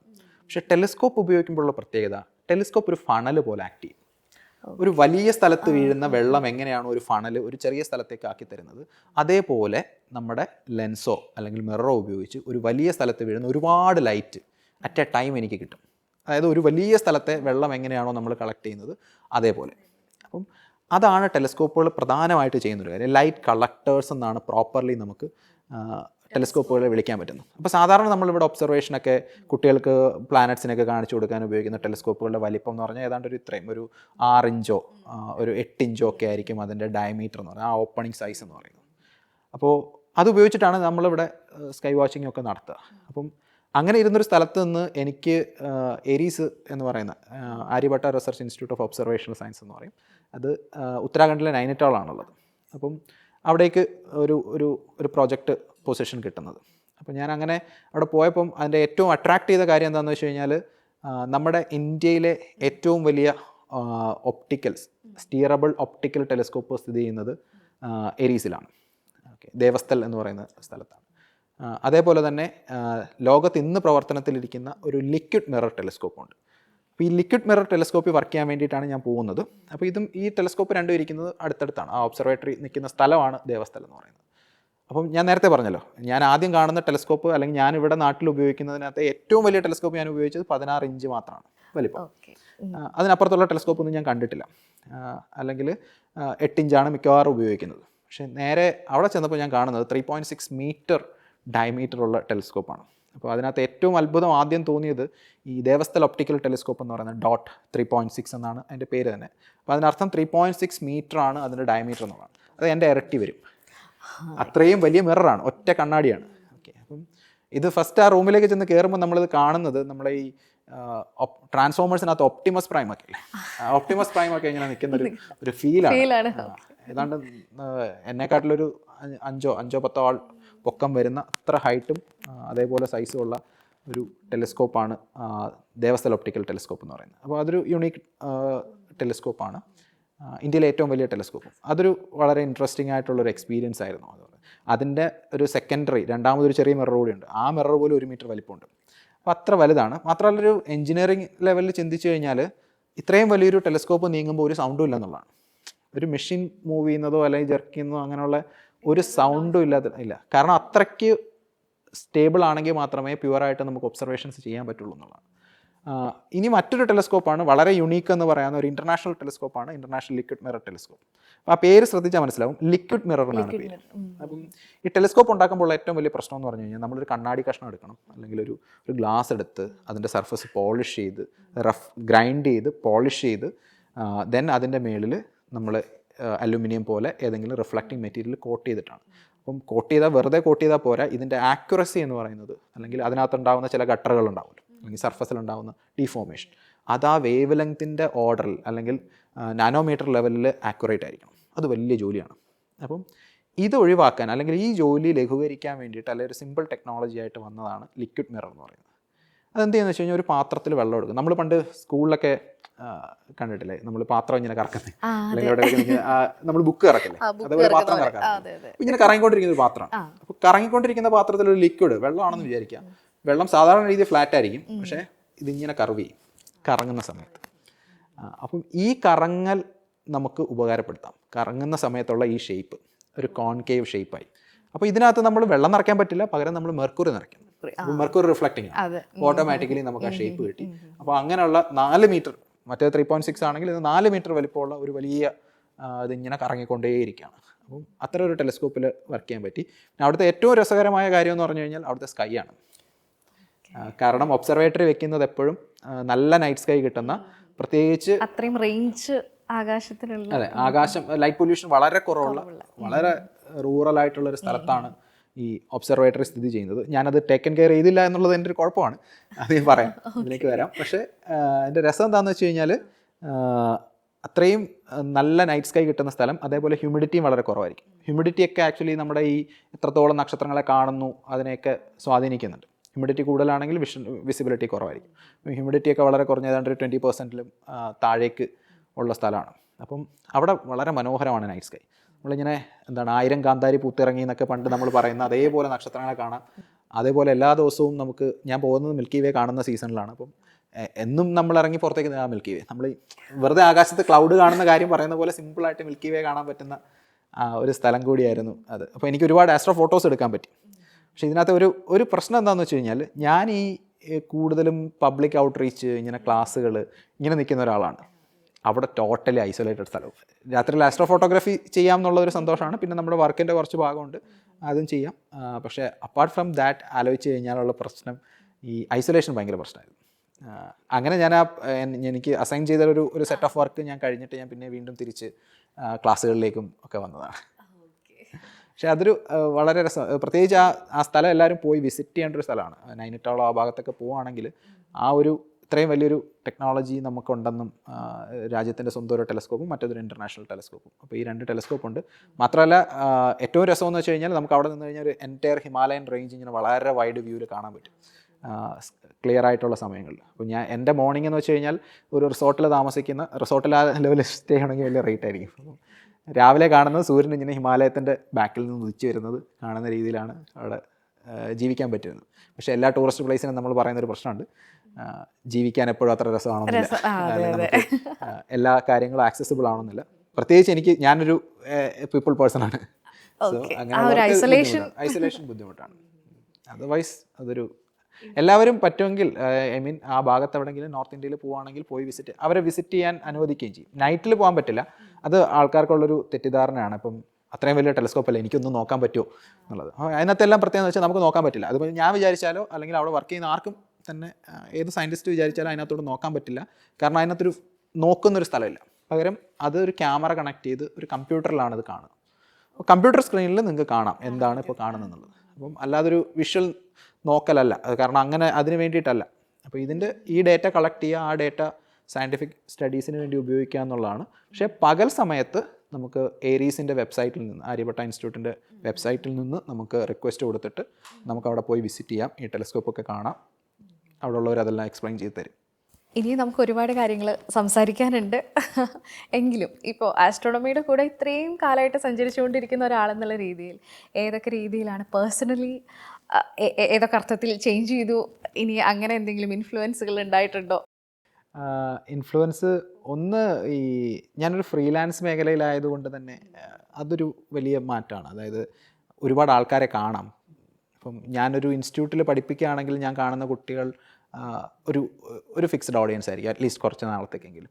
ഇത് എനിക്ക് ഏതാണ്ടൊരു KG സ്റ്റുഡൻസ് തൊട്ട് മേ ബി മേളിലേക്ക് ഒരു 60+ ഏജുള്ള ആൾക്കാർ വരെ ഇൻട്രാക്ട് ചെയ്യാൻ പറ്റുന്നു എന്നുള്ളത്, അതും പല തരത്തിലുള്ള ആൾക്കാർ, അല്ലെങ്കിൽ തരം എന്ന് പറയുമ്പോൾ പല ജോലികൾ ചെയ്യുന്ന എല്ലാ തരത്തിലുള്ള മേഖലകളിൽ നിന്നുള്ള ആൾക്കാരുമായിട്ട് ഇൻട്രാക്ട് ചെയ്യാൻ പറ്റുന്നത് നമുക്ക് എപ്പോഴും സൊസൈറ്റിയെക്കുറിച്ചൊരു ധാരണ ഉണ്ടാക്കാനും ഒക്കെ നല്ലതാണെന്ന് തോന്നിയിട്ടുണ്ട്.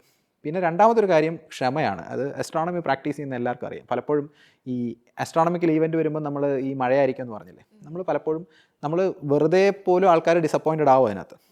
പക്ഷേ നമ്മൾ ആലോചിച്ച് നോക്കണം, നമ്മൾ ചിലപ്പം ടെലസ്കോപ്പും ഇതെല്ലാം എടുത്ത് വണ്ടിയിൽ അല്ലെങ്കിൽ ചിലപ്പം ട്രെയിനിൽ കയറി ഒരു സ്ഥലത്ത് ചെന്ന് ഒബ്സർവ് ചെയ്യാമെന്ന് പറഞ്ഞ് നിൽക്കുമ്പോഴായിരിക്കും അവിടെ ക്ലൗഡ് ആവുന്നത്. അപ്പം നമുക്ക് പ്രത്യേകിച്ച് കേരളത്തിൽ അത് പ്രെഡിക്റ്റ് ചെയ്യാൻ പറ്റില്ല. അപ്പം അത് തരുന്നൊരു പേഷ്യൻസ് ഉണ്ട്.